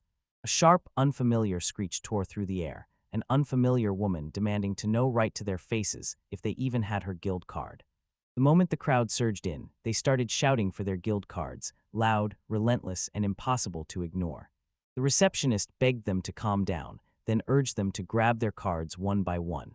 When Harris saw that chaos explode, he finally got how serious it was, and he hurriedly apologized for piling more work on her right before closing time. Then he demanded what would happen to the kid behind this illegal mess, and she snapped back that the guards would take him first, and his parents would be told right after. Right then, the boy blurted that he had no parents, no siblings, and nobody to call his name, realizing he was truly an orphan. Ara said he totally understood what he was feeling, because he knew that gut-punch pain of losing his parents when he was still just a kid. But he also made it crystal clear that nothing could excuse what he'd done, and he has to own every single choice he made, with no excuses. Harris pressed what would happen to the orphans, and the receptionist told him they'd likely be taken in by a school back in the royal capital. The second he heard it, relief crashed over Eurus, because he truly believed kids like them, orphaned and broken, deserved a real shot at rehabilitation. As they started to walk away, the boy bowed his head and thanked him with a heavy, somber look as he said that he barely scraped by, living on next to nothing, because the profit he made wasn't even close to enough, and Eris watched him in silence as his messy look told the whole story. In the end, they pinned him as just a low-level thug, while the prophets mostly kept their hands in his boss's pockets. He then pushed hard for the boy to quit the underworld for good, because Eurus had already risked everything to pull him away from an even darker fate. And just as they finally started to leave, Horace spotted the very women who'd been yelling at her guild card earlier. Now they stood there with faces twisted in obvious heartbreak. Seeing her face, you could tell she still hadn't found her missing guild card in that recovered pile. Celia's eyes narrowed as he stared hard at another woman, and rage curled into her pout before she snapped that she was leaving. He clocked her strange reaction and pressed, "What's wrong?" but she snapped back that she wasn't angry. She keeps that stubborn, sulky look on her face, and just moments later, they're standing right in front of the quest board. Celia stared at her brand new sword, itching to find the perfect quest to prove it. Too bad she was still stuck doing only E-rank missions. Meanwhile, Eris stewed over how he'd basically burned a fortune on his own sword, so he pushed himself to knock out quests, anything to cover his lodging costs. Silly blurted out her worries, begging them to quit and stick to the usual requests, but he snapped back, refused to give up, and thrust a quest form into her hands right away, where the whole mission turned into a full-on, Irang golem hunt. Golems were monsters packed with terrifying destructive power and rock-hard armor, but they lumbered so slow they looked doomed to get outplayed before they ever reached you. Oris leaned in and told her, "Even E-rank adventurers can crush this enemy if you bring a full dozen, so it's the perfect job for Celia too." Tension tightened across her face as she snapped, asking if they were really going to take on enemies meant for a dozen people. But he shot her a calm, steady promise. She wasn't alone anymore, not like those lonely solo days, and with him watching, nothing would land a single scratch on her. He even praised her for standing on her own. With fresh confidence swelling in her chest, she agreed to take the request, and Eurus couldn't help thinking that every compliment to Celia always seemed to lift her spirit. The moment Silt stepped into the lush green forest, her face lit up with pure wonder as she drank in the breathtaking scenery. Stepping into that vibrant landscape felt huge, breath-stealing, and refreshingly alive. Eris realized she'd been trapped in that dark, lonely forest for ages, and he swore he'd finally let her soak up the outside world, every last bit of it. Then he snapped Celia back to the mission and cooked up a ruthless game plan. He'd blast the Gollans with magic to grab their attention, and she'd slam into them from behind in the blink of an eye. While they moved in with shaking caution, he braced himself and planted his bait right in front of that huge, terrifying golem. When Ares snapped his gesture at Celia, she exploded forward, smashed the golem with a brutal full-force hit, and watched it crumble into two halves. Then she blurted, trembling with disbelief, "Is it really done?" And he confirmed it. Yeah, it really did. Gale's sword was crazy powerful, but that kind of strength couldn't be explained by that alone. Celia thought the Gaons in that patch of land might be weaker than they'd expected, but Eris snapped that thought down and slid backward fast, pulling his sword away. And he said they weren't all that different from regular golems. Then, as he swung in to slash another, he realized those fresh weapons they just got were way too overpowered to handle. And it felt like his own growth sprinted way ahead of what he understood, so he decided to face everything all at once. But going after them one by one just wouldn't cut it as a strategy. So instead of answering that silly question, can those golems really swarm them all at once, Eris just stopped talking and proved it, showing off his power by doing it. He snapped the magic circle into place, then flicked his power thin and wide across the battlefield, catching every enemy's position in a blink. Then he locked onto the last 8 golems, and with a burst of enchantment magic, he cursed them with an intimidating presence that made the air feel heavy. As those monstrous golems thundered closer, Ares stayed ice calm and murmured that this was the moment. She could take on that many with her current strength, while Celia stood there, jaw dropped, stunned that Ares' stunt had worked flawlessly. In the blink of an eye, she snapped her sword through the air with pure, graceful precision, cutting down every Gaul so fast that Eris could only stare in shock. Days, he praised her and swore she'd mastered the exact technique he taught her during that brutal bird hunt, just 2 days flat, and she finally stepped up with a sword in her hand, something she hadn't dared to do before. Then he told her this was just the basics, there was way more to learn, and it honestly left Celia stunned. Stuffing the defeated Gaons remains into his item slot, he couldn't help but grin. She was absorbing that power way better than he ever expected. Just as they started to leave, Oris snapped his fingers and called Sylph back, insisting she'd hauled in plenty of scraps, and then he leaned in to check every last one. He stumbled on a guild card for a woman named Yukina Rembrandt, an absolute sage, dead serious and totally unhinged in her relief, because she'd been hunting her guild ID with everything she had. Eris leaned in and told Celia all about the sages. They were straight up one of those rare, standout jobs that ranked right up there with the sword saints. They casually asked if they could swing a sword like her too, but he brushed it off and denied it. Sage then proved he was a magic prodigy, especially when it came to offense, showing off offensive spells with talent so insane it felt unreal. With bright eyes and an excited grin, she asked, "What are the odds two totally different jobs could ever team up?" And he made it crystal clear. Both of their jobs were rare, essential skills the nation couldn't afford to lose. Then he urged them to sprint straight back to the guild and drop this massive news right away, while gently patting Sulf's head and praising her for being absolutely invaluable. Back at the guild house, Yukina tore through the rooms, desperate to find her missing guild card, praying she'd somehow get it back. She pushed for the reissue fees, and the receptionist hit her with the hard truth: 10,000 jewels, no kidding. When stress started to show all over her face, Eris's team stormed in with news that instantly steadied her, and told her they'd snagged her guild card on the way. Yukina practically burst with joy the moment she spotted her missing guild card. And he pushed again, asking if her wallet was with it too, only for Oria to shut that down, saying the guild card was all they had right now. She blurted out that her wallet got yanked right out of her hands, and the thief just tossed the cards aside like they were trash. When she finally got it back, the relief hit her like a wave, and she declared she had to repay him for all his help, but Harris quickly told her, "Don't worry about it." But she fired back that it was never happening, because it could have been sent anywhere else, and someone could have twisted it into something truly dangerous. Harris couldn't shake the truth. Shady dealers were really out there, illegally trading guild cards, and the danger was way worse than he'd ever dared to imagine. Then she straight up declared, with zero hesitation, that she didn't have a single cash coin on her. So she was ready to repay him with her body, no hesitation. That comment left Eris completely stunned and speechless. Celia heard her and, acting innocent, asked what she even meant, yet Eris just stuttered, unable to put a single word together. He felt it was too soon for Celia to even grasp something that delicate. Then he swung his attention back to Yukina. She voiced a real worry and urged her to watch her surroundings more carefully before saying anything like that. But she just blurted it out with full heart. She'd gladly step in for him the moment the chance showed up. And finally, she promised with total sincerity that she'd gladly return his kindness too. But he froze, stammering so badly he couldn't spit out a real sentence in front of her, and when her face dropped, she whispered that they must see her as a burden, someone who won't matter much when the battle starts. Oris blinked in real shock at her words, then quickly said, "No games, no hidden meaning, just exactly what she sounded like." With fierce determination in her voice, she swore she'd pour her heart and soul into helping them with whatever they needed, anytime. Right then, Eris finally caught the real, innocent meaning behind her reckless words and froze in pure shock. Relief flooded him, and with shaky nerves he insisted he was beyond thrilled that he'd turned down her offer to help, while Yukina leaned in, staring like, "Wait, what just threw you into a spiral?" Yukina suddenly snapped back to what she'd remembered earlier. That thoughtless remark hit like a slap. Heat surged into her face, embarrassment crushed her, and she couldn't stop herself from staring at anything but him, shocked at the words that had just spilled out in front of a complete stranger. She swallowed her pride, admitted she'd messed up, and said she should have been more careful with her words, while Eris gently told her not to spiral over it.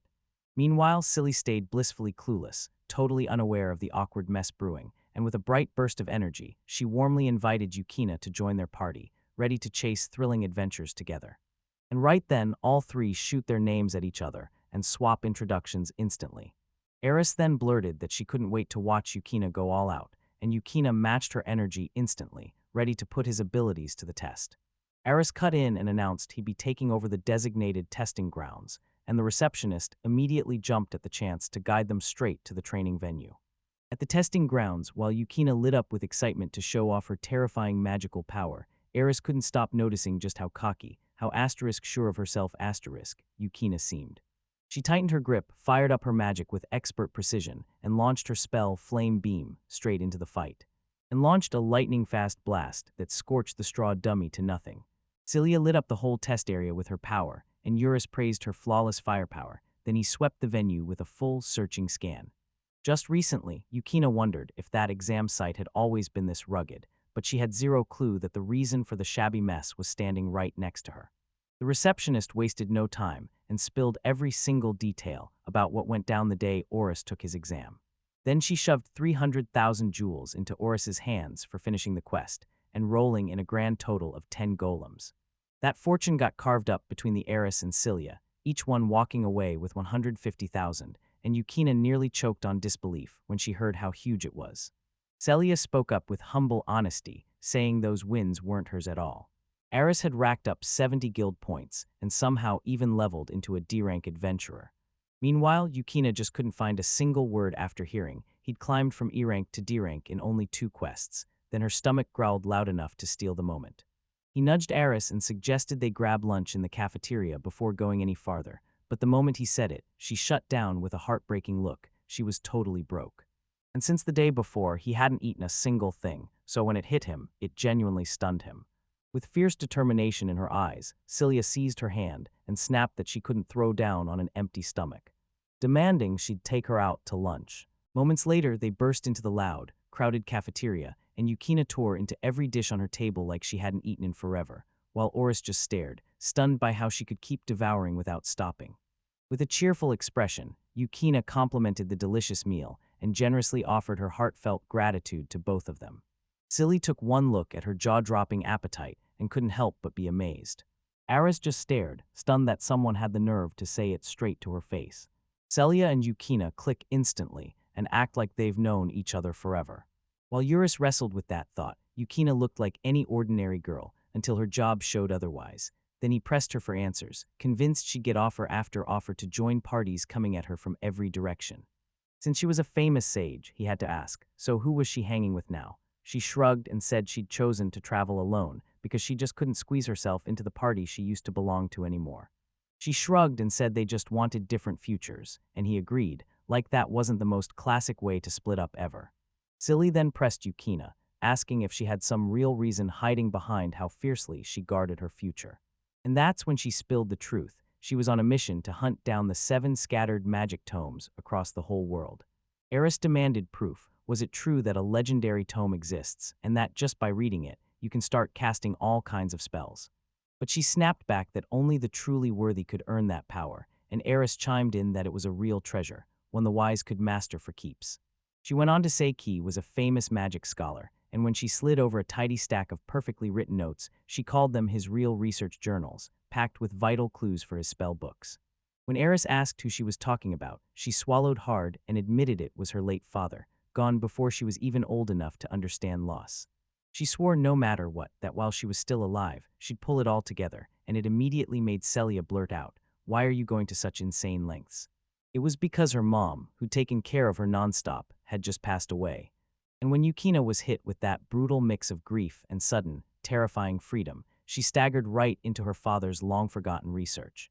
Eris finally understood why she'd been chasing those spell books with such fire, because as she kept thinking, she realized she'd been lugging around a crushing emotional weight this whole time. Yukina told him straight up she was dying to unlock resurrection magic once she tracked down all 7 volumes. Baffled and spinning, he asked if she really planned to resurrect her parents, and she admitted that was exactly part of what drove her. She feared she'd lose someone precious to her again, and it terrified her to the core.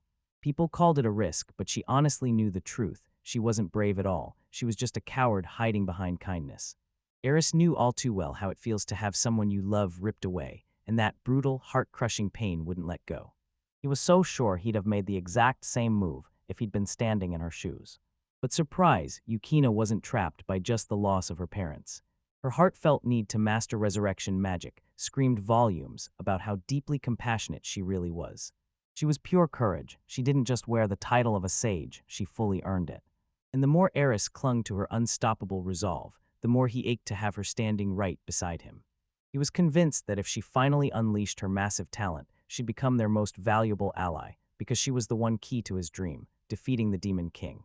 With a storm of big thoughts churning in his head, he leaned in and asked if she wanted to officially join their party.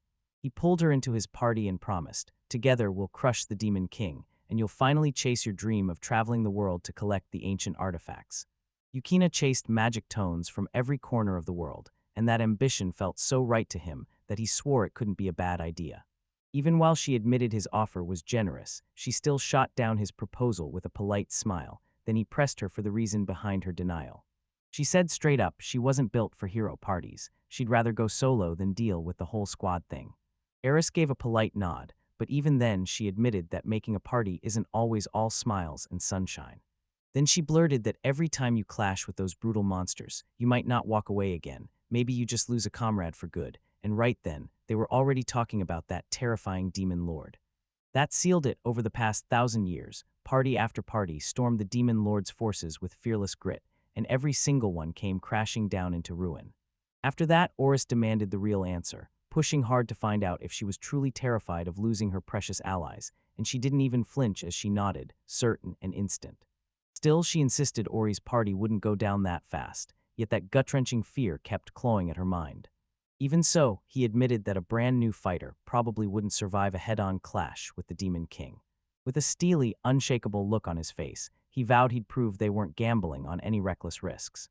Sylvia stepped in, swore she'd do everything she could to win Yukina over, and begged her to come join their party. Eris pushed Yukina to tag along with them, so she could watch their quest unfold and give a stronger, more confident answer. With a fresh start, they finally got to sink their teeth into a D-rank quest. Jumping from E-rank to D-rank wasn't just a step, it was a whole new universe, way harder and way more prestigious, because a single D-rank member could wipe the floor with a shocking number of 10 E-rank fighters. Still, Silly can't shake the doubt. Are they really ready for that quest, the tough upper-tier D-rank kind? Because all they have to do is wipe out 30 salamanders.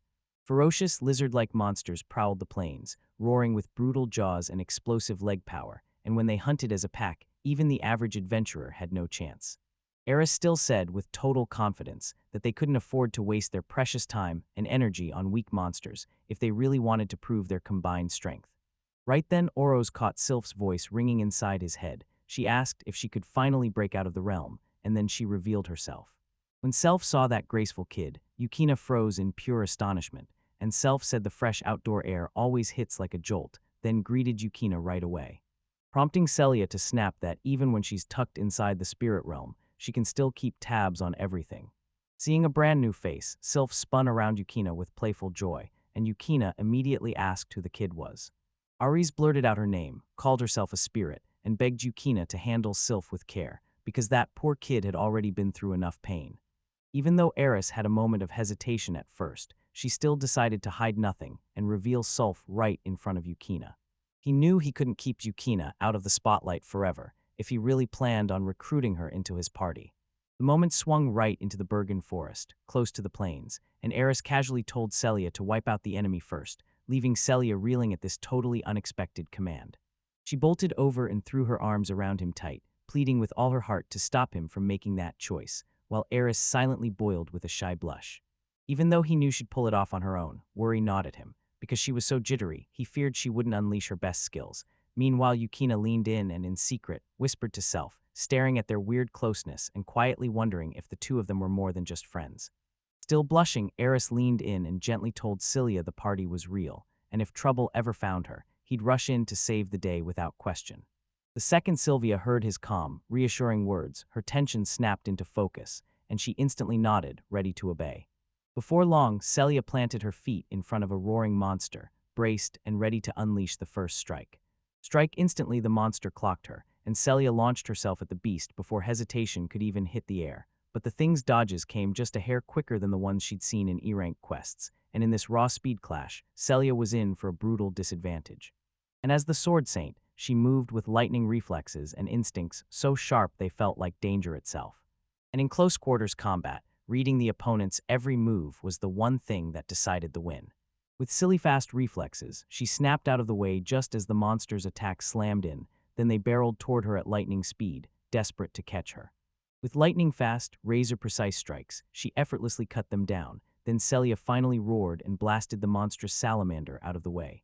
Oris broke into praise for her insane skills, and Yukina just froze, no words at all, after witnessing that overwhelming burst of power. Then he snapped his gaze to Yukina, asking if she was still rattled, and she fired back, wondering just how many silly, must-have trains it takes to reach that kind of power. To her shock, he admitted that Celia had only started her specialized training a few days ago, and that she still had a huge amount of growth left in her, leaving Yukina totally speechless. Then it was Ares' turn to step forward and flaunt his refined skills and unreal capabilities. He told them their party moves like one, locked in perfect sync, always plotting their next move with razor care before they even step into battle, and while Celia cuts through enemies with her sword, he blasts monsters out of the way with his magic before they can blink. From his cold assessment, their ruthless crew wasn't just tough, they were basically C-rank adventurers all rolled into one. So they could flex their skills even against C-rank foes, or higher, until Yukina, caught in all his hype, tried to blurt out something important, but he just ignored her completely. His mind snapped into overdrive. He was obsessed with one mission: prove that none of their party would ever die, and he forced those words straight at her biggest fear, the terror of losing precious allies, right as he launched his perfectly timed first move. He slammed a brutal power-up onto himself, and at the same time, blasted the enemy horde with a nasty debuff. Then he decided to unleash Hellfire, an insanely powerful fusion that would make fireballs slam together and detonate with brutal force, blazing out so hard that the spell should have burned through a mountain of magical power, something even top-tier mages usually can't pull off together. With his one-of-a-kind enchantment magic, he could twist the spell itself on the fly, then unleash its full power solo, no help needed.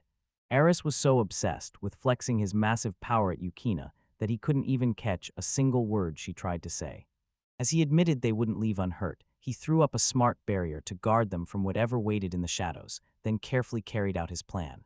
A massive explosion roared across the whole battlefield, and every single monster got wiped out on the spot. With the explosion's dust finally drifting away, Eris spun around to make sure Yukina was still there. He realized she'd fainted, and then she crumpled to the ground.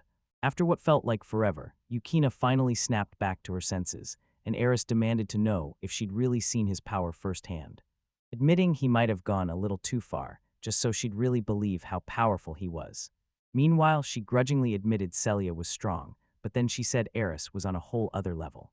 But she truly felt like a mistake in their party, sure she'd only weigh them down, yet without even pausing, Celia stepped in and confessed that she'd felt like dead weight the moment she first met Eris too. Then Yukina snapped back that Celia's hard-earned history with parties and all that brutal training actually mattered. But just as she was ready to breathe easy, Eris dropped the bombshell. Celia used to run solo adventures too, back before she ever crossed paths with him. He leaned in and insisted he had a sharp eye for hidden potential, so he urged Yukina to trust his call, because he'd already managed to win her over. He told her to go after the salamander herself, and Yukina did it, no big fuss, just pure compliance. And as she clenched her fist, a glowing magic sphere ignited in her palm. She tore loose a blazing beam at the monster, and the air lit up with raw power. However, it proved impossible for her to take it down in one shot, so she launched another beam swiftly to finally dispatch the creature. Watching her unleash mind-blowing magical power, he gushed that her work nailed both quality and volume, that she had pure raw talent, but he still saw plenty of room for her to level up even more. He went on to say that, usually, mastering magic means grinding relentlessly until every spell finally clicks, and yeah, all that hard-earned intuition and experience mattered big time, but there was also a sneaky, clever trick behind it all. Then he tapped into the very same magic and moves as her, unleashing a way bigger blast that wiped out multiple salamanders in one clean strike. After that, he snatched back the brutal claws from the fallen monsters, blasting them as proof of their hunt, and told her the truth. He'd kept the original magic power right where hers was, only sharpening it with a few refined techniques. Yukina's jaw dropped wide open, stunned beyond words when she felt a magical force hit her, 3 times stronger than her own.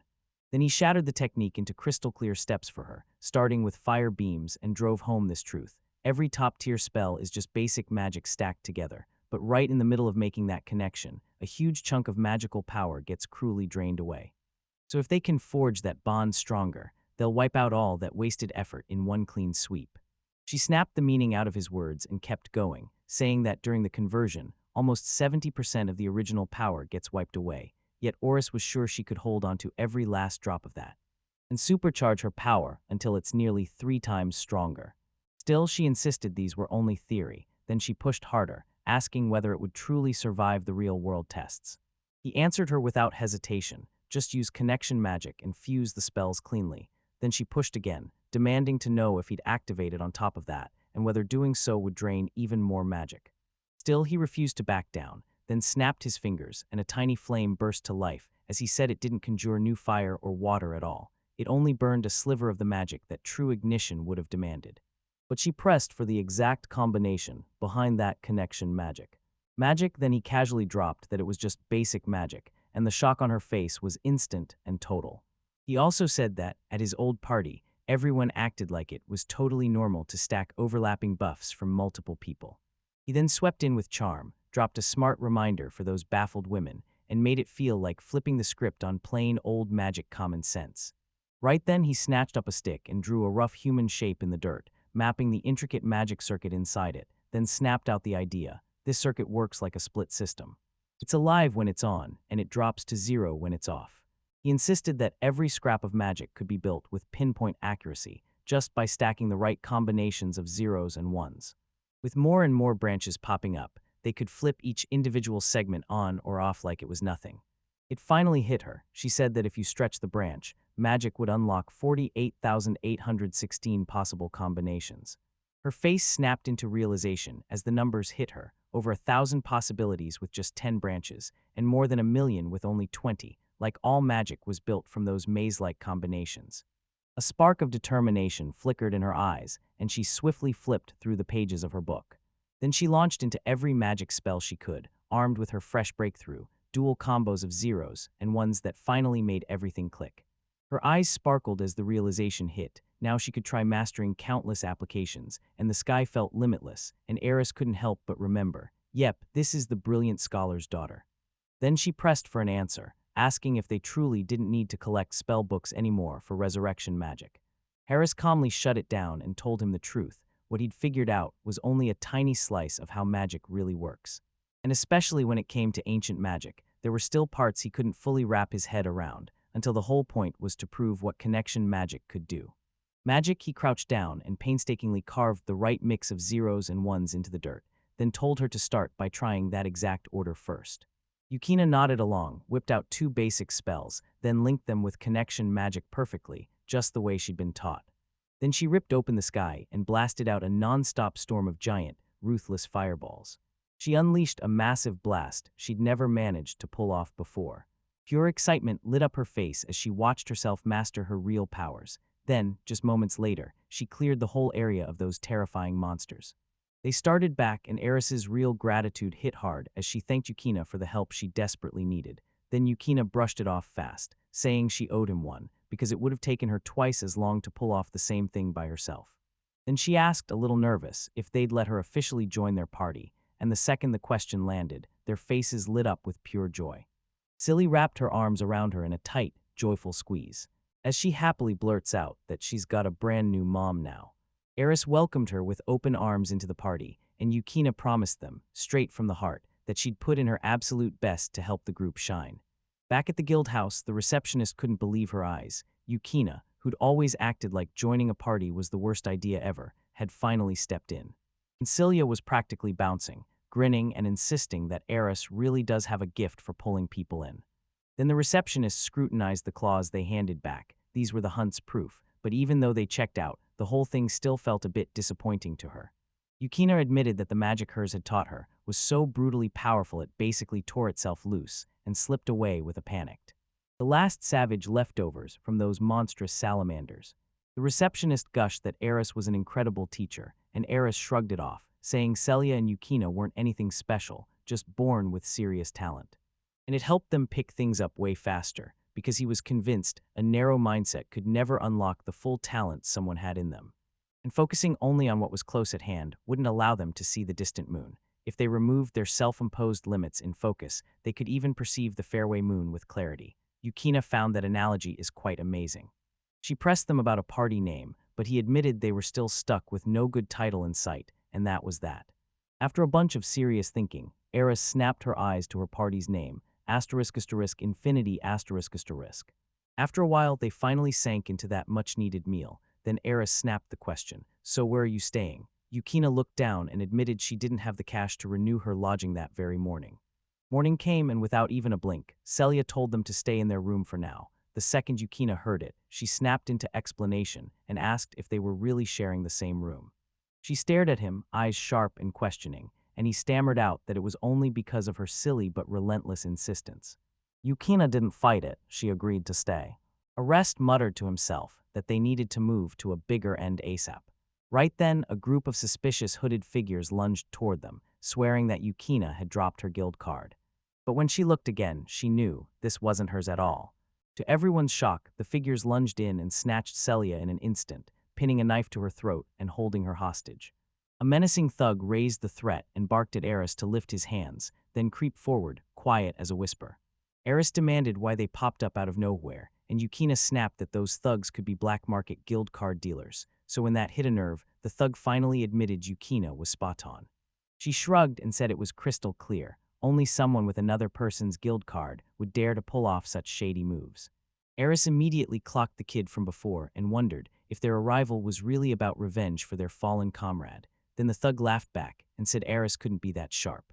He ripped the truth open. Turns out that boy was nothing but a disposable pawn, dragged in to be used and thrown away.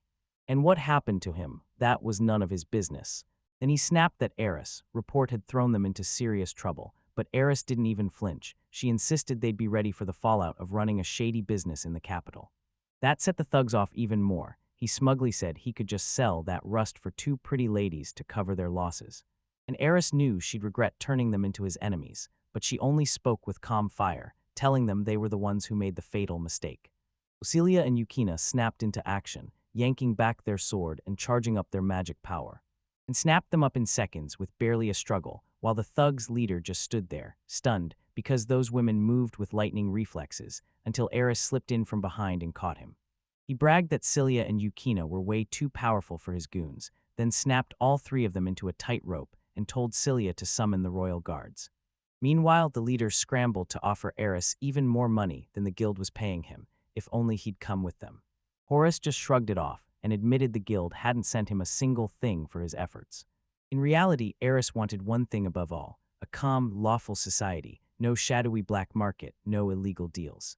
And he straight up said he fought for his own benefits and beliefs, not just for money. Right after they checked into their inn, Celia snapped, asking why Eris didn't jump in when that thug grabbed her as a hostage. Oris just shrugged and swore he thought she could handle every last one of them without any help. Even so, her face stayed stuck in a pout, and she slyly shifted the conversation before anyone could press further.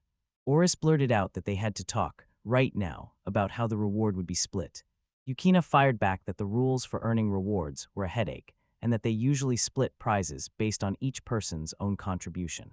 Harris leaned back and thought, sure, damage usually steals the spotlight, but support can't be ignored. It has to earn its reward the right way. Eris made it crystal clear: 10% would go to party expenses, and the rest would be split evenly among everyone.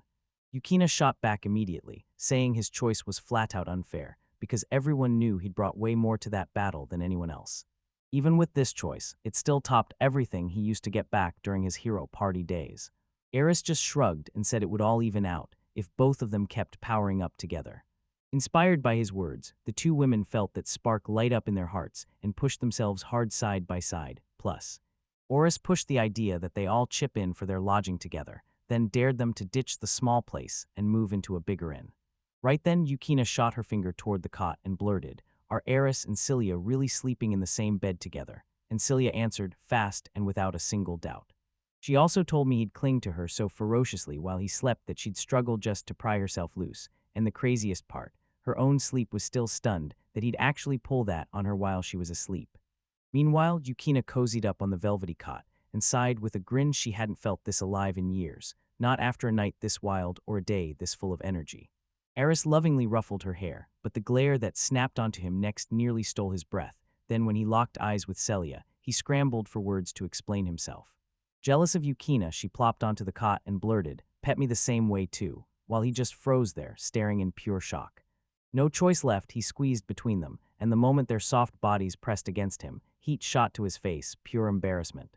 The next morning, Yukina greeted him, and the moment she laid eyes on his face, she called it out. He hadn't exactly slept much last night. Night swallowed the world, and only Eris knew why he couldn't finally rest in peace. Right after that, they burst into the cafeteria, and the place was packed with people, because a note was taped to the gate saying the whole cafeteria was shut down over a brutal shortage of ingredients, and the second Eris stepped inside. Right away, a vile stench swallowed the whole area, and they pushed deeper to find the ingredient stash completely ruined. Then the chef snapped that every single dish had gone bad overnight. Yukina stared at the rotten food for a split second, then her eyes snapped as she knew the spoilage wasn't random. Someone's magic had been messed with. Sometimes the natural magic buried in the earth would erupt into chaos, and the scariest part was how often it seemed to flip, almost by fate, into decay magic. As Eris kept studying the pantry, his jaw dropped. There was no way the whole stock could have rotted overnight. To everyone's shock, Orst grabbed a rotten apple, bit right into it, and left Celia staring in total confusion. Then Yukina, with her razor-sharp instincts, told Celia to inspect it up close. To her utter shock, that rotting apple somehow snapped back into a brand new, fresh one. Eris suddenly realized he could use his repair enchantment to snap the food back to how it looked the night before. No rot, no decay, and with a smooth flourish, the whole ruined area blinked back to its former glory. The chef's one gloomy face lit up instantly, snapping into pure, sparkling joy. After that, he finally got his voice back and poured out his deep gratitude. When he asked how he could ever repay Eris, she only smiled and said the best payment was simple, truly delicious food for all their hard work. But then, oh no, Eris had taken so much of his life force that he staggered, struggling to stay upright. Right away, Celia and Yukina rushed in to steady him. Yukina snapped that his magic reserves were absolutely wiped out from that brutal enchantment, and that if he wanted to bounce back fast, he'd better get some real nutrients and a long, much-needed rest. Seeing the immediate need, the chef instantly commanded his colleagues to aid him in preparing restorative dishes without delay. After a while, they settled in at the dining table, and Yukina blinked in shock. She couldn't believe even Eris had magic that could run out, and he just smiled and admitted he was human too.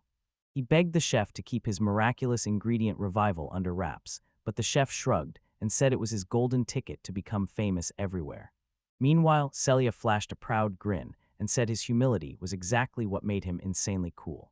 Oris shot back that if this nasty magic disturbance really was spreading across the whole area, then everything was already in a terrible state, and there was no way he could fix and revive it all by himself, from every direction. Therefore, the chef also agreed to keep the event under wraps. As all of them finally emerged from the cafeteria, Yukina mentioned her disbelief upon witnessing all the ingredients spoiled simultaneously. Admitting the magic disturbance rattled him to the core. People swore Earth's magical rampage was the warning shot for a disaster, and the fallout would be brutal.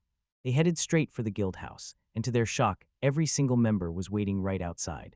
The receptionist practically sparkled as she announced that Eurus had somehow revived the spoiled ingredients without breaking a sweat, and that clear traces of enchantment magic were found all over them.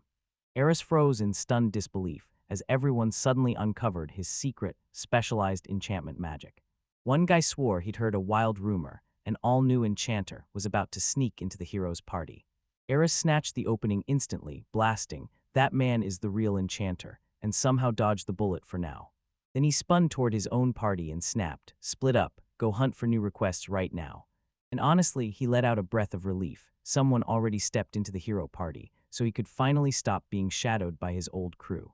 The moment they stepped inside, they froze. There were barely any request forms on the wall, and they couldn't help wondering if that recent magic disturbance somehow scared them all away. Though his heiress tried to snatch the form back, every single one of them caught that blaring loud. A bone-chilling, heavy thud slammed from outside, and it left them utterly stunned. Eris shot toward the commotion at once, but the crowd was so thick they couldn't see a thing. They bolted upstairs and peeked down from above, until the sight hit him with pure, gut-wrenching horror. He stumbled into a brand-new gorilla dungeon, locked down with an ominous countdown timer ticking like a threat. Break that magical barrier, and in just 3 hours, monsters will swarm the entire village. Eris wore a sorrowful look and admitted it was the exact same kind of dungeon that had torn through his hometown 6 years earlier. Sure, the hero and the capital's reinforcements crushed it back then, but it didn't really end until the whole village was wiped out completely. This time, Eris pushed everything aside and demanded a full evacuation, every single soul, because he wanted to protect lives above all else. Then he slammed together a fast plan to get everyone to the next village before the deadly 3-hour clock ran out. As Celia and Yukina started to leave, he flipped his detection magic on, flooding the entire surrounding area with watchful power, and handed everyone a huge boost in movement speed. Right after that, a burst of bright light flooded the group, and suddenly they were sprinting at speeds they never thought possible. Yukina was left speechless and grilled him, asking if he really gave that massive spell to everyone. Then Eris just shrugged and said that kind of magical strain didn't even bother him. 6 years ago, he locked in his decision. If tragedy ever came knocking again, he'd stop it, come what may. Right then, the receptionist burst out and warned them about the dungeon popping up out of nowhere, then urged them, no, demanded they, send their hunting party in immediately, even though it was crystal clear Eris' crew was going too. He told her they didn't want to stay a simple hunting party, they wanted to roll as a high-tech team, and it hit her like a punch. Stunned by his bold demand, she asked if he really planned to do this alone, warning him not to get reckless, even if he had power enough to shake the world. Then he broke it down. These monsters don't move together, so they'd have to take them on one by one, and a tight elite squad would crush the odds far better than piling everyone into some basic hunting party. He added that he wasn't really alone, because Celia and Yukina, his precious comrades, were right there to back him up. The receptionist begged them to stay safe, and Oris snapped at his members to rush out and grab every last potion they needed. Before he pushed deeper into the crowd to lend a hand, then, to his shock, then his old party members burst in out of nowhere, and Nardo told them to lead the civilians. But Yukina snapped back hard, screaming that there wasn't any rule like that, and that the capital hadn't handed down a single order yet. Still with a puffed-up sense of authority, Nardo declared that they were the ones running the show. Ori seethed at his reckless comment, snapped that he was unbelievable for still stroking his own ego, and that made it clear they weren't the losers at all. They were the ones in the lead. Nardo snapped back with raw aggression, firing off the question, did they really want to swoop in and steal every last bit of credit for themselves? And if that was true, he'd bolt straight to the dungeon without wasting a second.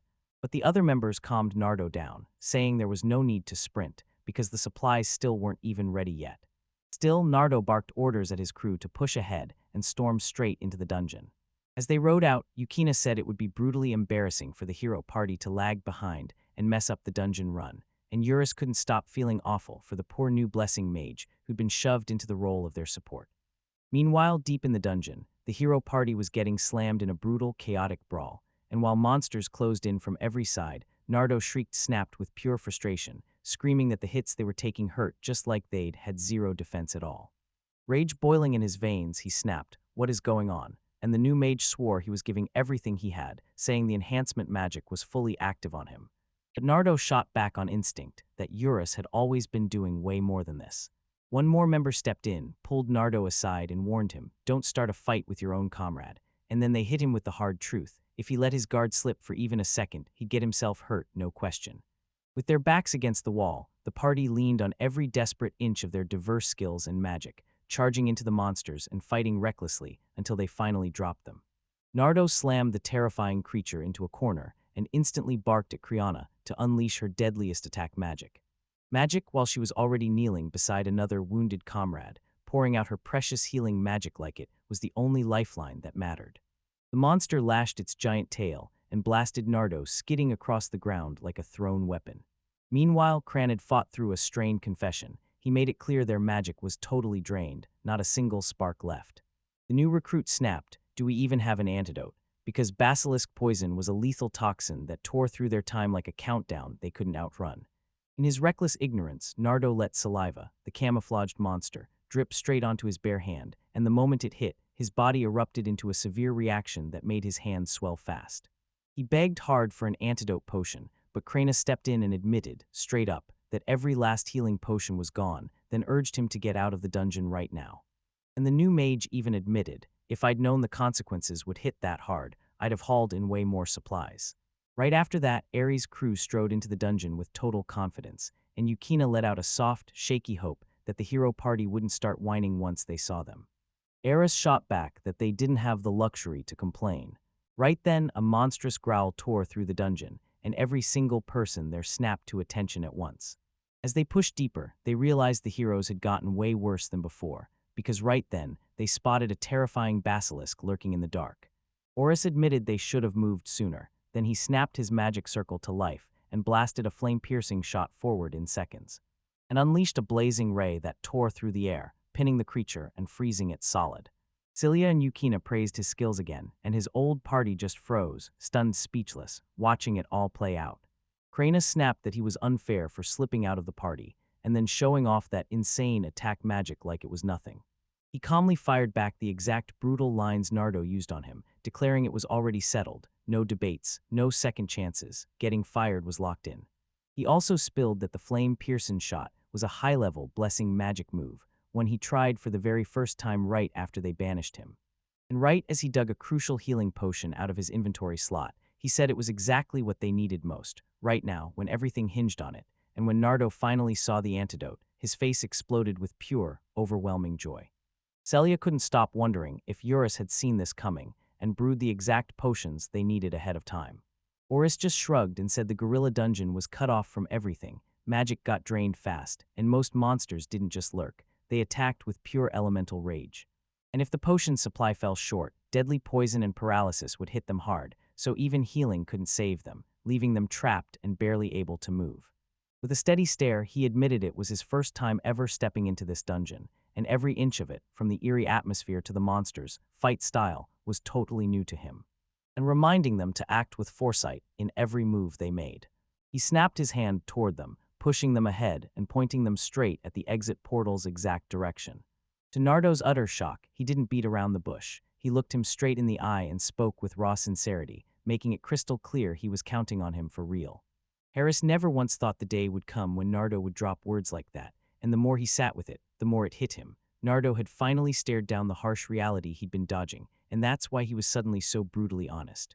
With iron resolve, Eris told him to trust her, leave everything in her hands.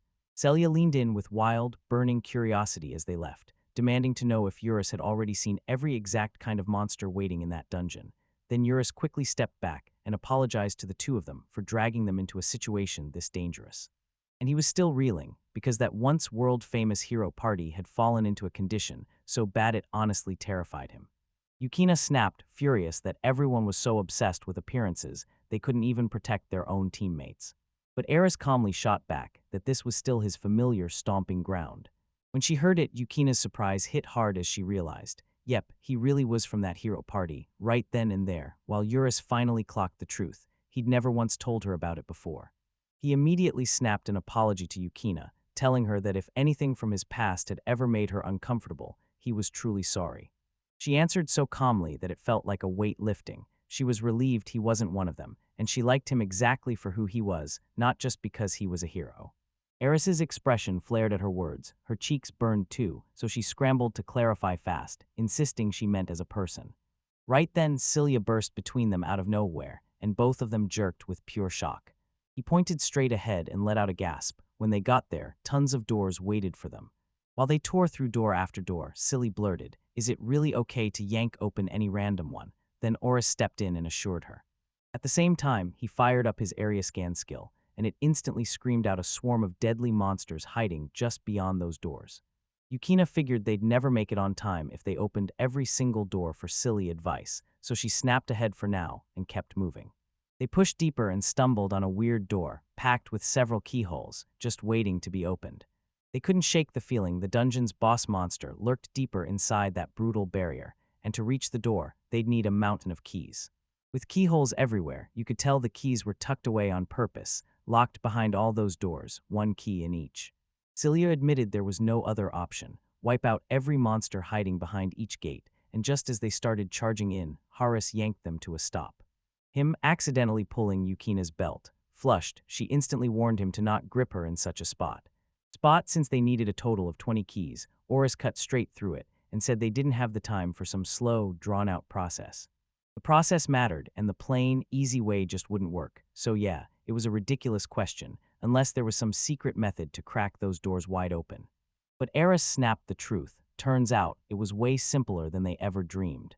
With a snap of glowing runes, he forged a brutal magic circle, and then blasted the imposing door with a raging burst of firepower, tearing it wide open in an instant. Celia and Yukina stood there, utterly stunned, because they never thought he'd resort to raw brute force. Then the door swung open, and a massive, terrifying dragon filled the room. Aristoclare didn't waste a heartbeat. She surged forward to yank the dragon's attention straight onto herself. He barked orders to Celia to strike from behind and told Yukina to back them up perfectly from the rear. The dragon's huge jaw yawned open, blasting a wall of fire that swallowed the whole area. Then Eris snapped in behind its back and fired a pinpoint shot that drilled straight through with flames. Right, this beast was terrifying, but it still couldn't land a single scratch on those insanely tough scales. And just like Celia was told, she stepped out from behind and she drove her powerful sword in with surgical precision, landing the exact strike on the monster. As Eris praised her own skills, the dragon snatched the exact moment to strike, grabbing her while she was still lost in her distraction. Panic surged through her as Eris instantly geared up for another desperate strike, but Yukina's sharp command sliced through the air, telling Celia to dodge. Celia slammed her powerful attack magic straight at Drygen. Did Celia get out of harm's way, or did Dryden get hurt?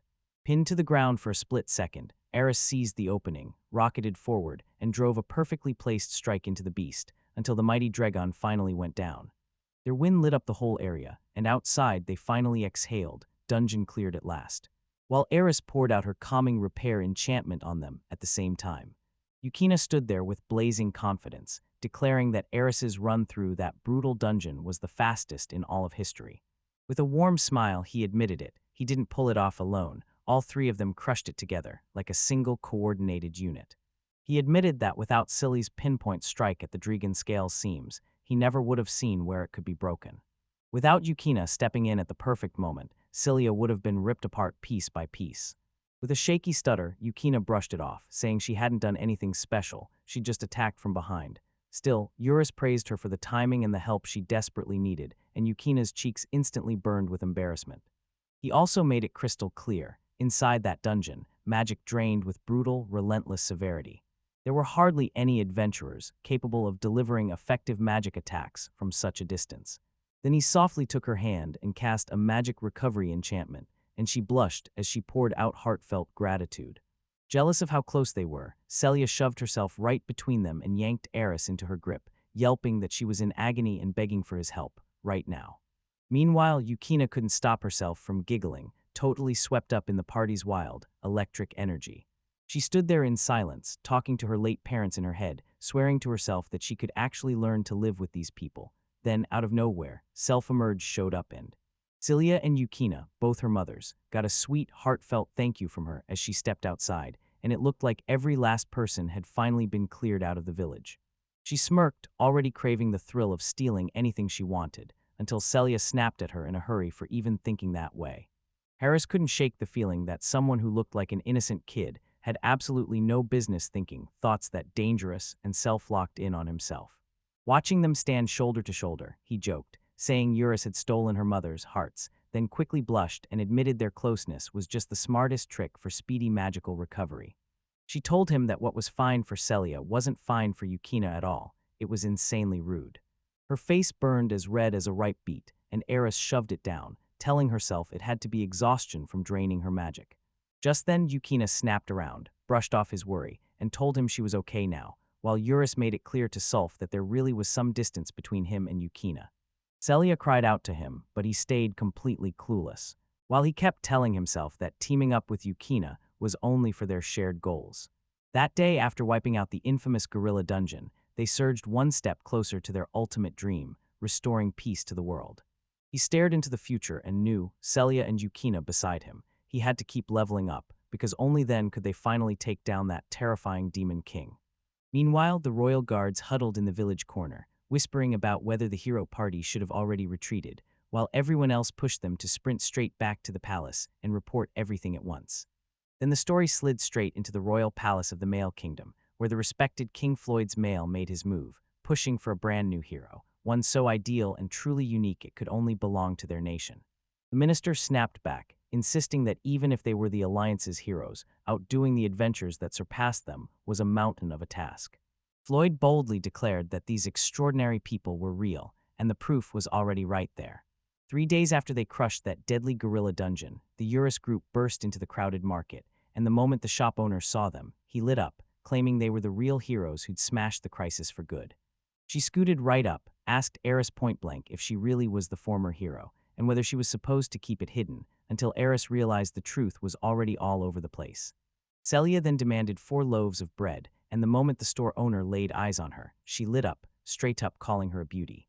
She tossed out a playful jab about whether Celia was Ares' girlfriend, and it immediately threw Ares into a visible panic, while Celia just smiled, calmly denied it, and proudly announced, "I'm Celia, the sword saint of the group."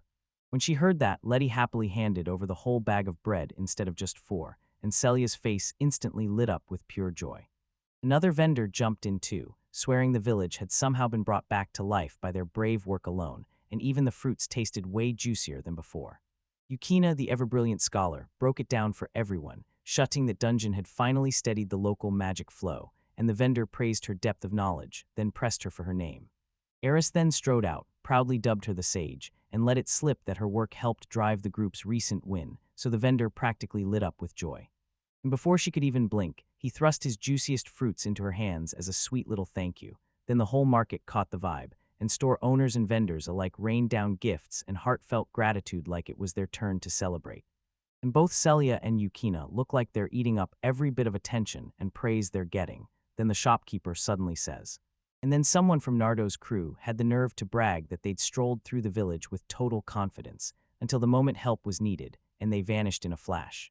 Then another voice snapped back that Eris's party was the only group you could truly rely on. Then the entire market threw their heartfelt gratitude at them, thanking them for the help they gave at exactly the right moment. Later, they finally shoved through that massive crowd, and relief hit them like a sigh. Which made Yukina lean in and ask, "Are you wiped out?" He swore he'd never felt this kind of attention before, so all that public praise still caught him off guard. Then, once they reached the guild house, the receptionist blurted an immediate apology for catching them while they were supposed to be resting, and Yura snapped back that they'd already had enough downtime over the last 3 days, then fired straight into the urgent reason she called in the first place. She spilled that an important letter, labeled straight to Eris, was waiting, then pointed him toward the inner room. At that exact moment, Eris realized everyone knew his past as a former hero, and the receptionist led them on, while Celia hissed that this was a strict no-entry zone. But the receptionist dropped the truth that it was their private office.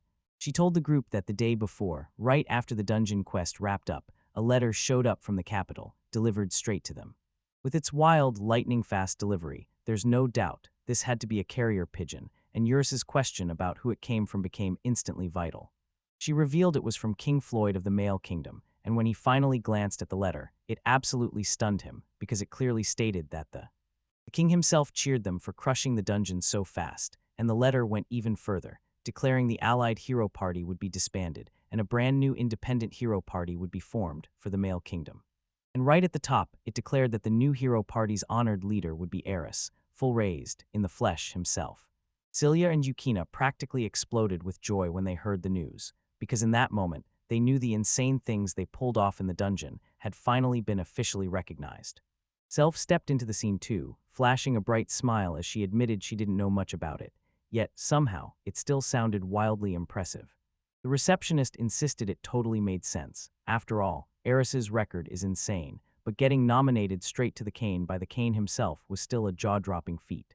Celia couldn't hide her confusion. Why would they waste time making a brand new party when they could just add Eris to the one they already had? Yukina explained that this party they had right now wasn't some true squad at all. It was just a coalition, basically a multinational army with money coming straight from the neighboring countries. But with the Demon King's brutal power going unchecked for so long, and no big battles happening, more and more countries started pulling back, refusing to cough up the money anymore. And the fallout was brutal, a severe funding squeeze that crushed the talent pool, so fewer and fewer gifted adventurers dared to gather. And to top it all off, things had spiraled way further downhill since that guerrilla dungeon hit Eris's hometown 6 years ago. Natural disasters could strike anywhere now, so everyone started putting disaster response ahead of hunting the Demon King, and countries began pouring money into their own urgent survival needs. Plus, the receptionist told me the allied hero party got ditched after their last dungeon retreat, and the king had clearly decided to form a brand new hero party, just for the kingdom's protection. Celia finally caught the full weight of what was happening, and boldly announced that Eris' time had finally arrived, while Eurus, still unsure, muttered that it was at least a pretty positive way to look at it. And he made it crystal clear, no matter what detour came next, his real dream was still one thing, to crush the Demon King for good, and joining the hero party was just the stop along the way. Even so, those bitter memories of the old hero party clung to him like they'd never let go. Eurus stepped in like he had a secret to hide, and the receptionist couldn't help but wonder what was weighing on his mind. Then he shocked her by asking if he could possibly turn down that prestigious nomination for the new hero party, pushing even harder with a question. Did they mean him as the leader? But he cleared it up. He meant becoming a hero in general, and that one revelation hit the whole room so hard it froze them in stunned silence. Still shaken, she stammered that turning down a royal decree was unheard of, while Celia and Yukina grabbed at the moment, pleading desperately, saying it'd be an enormous waste to reject such an honor. And he still had to step in and take part, even with that obvious hesitation screaming in his eyes. Meanwhile, Eris couldn't wrap her head around how he'd ever pull off explaining his tangled feelings to everyone. Meanwhile, in the grand audience chamber of the Male Kingdom, Galia's Sheffield, Fura Forrest, Sol's Astria, and Miguel Bro were standing there. The king himself handpicked us, right then and there, to become the kingdom's brand new, celebrated heroes. Next, Floyd slammed the issue of the party leader right into the conversation. Gallius shot back with instant, rock-solid reassurance, saying he'd take care of it without breaking a sweat, since he'd led an A-rank party for years and knew exactly how to command. Floyd just coolly said the leader had already been picked for good. Only problem was, that pick wasn't standing there with them. Gallius blurted an instant apology for misspeaking, then snapped into a question about who the leader really was, until Floyd smirked and revealed it was Eris Fowler's. Gallius instantly clocked it. He was talking to the famed enchanter from the old hero party, and that hit him like a punch, clearly catching him off guard, while Floyd just grinned and said he'd already heard that Joris wiped out the gorilla dungeon all by himself, even though nobody had officially announced it yet. Floyd proudly insisted that even after he stepped down as a hero, Eris still fought hard to save people. His spirit and raw strength were genuinely extraordinary, and Floyd believed he was the perfect fit for a title this prestigious. Gallius suddenly broke into a cold sweat the moment he realized the hero party's leader held absolute power. He knew that if the king stamped that name on him, unimaginable power and reach would fall into his hands, inside the party and beyond it. Gallius couldn't wrap his head around it. Everyone kept praising his skill, his years of victories, yet they still didn't pick him, and it felt downright disrespectful to reach that grand stage just to take orders from a kid like Eris. He was dead sure that if he'd stumbled into the dungeon first, he'd have been picked as the leader, no Russ in charge. Meanwhile, fear oppressed. So, can the party leader be swapped out later?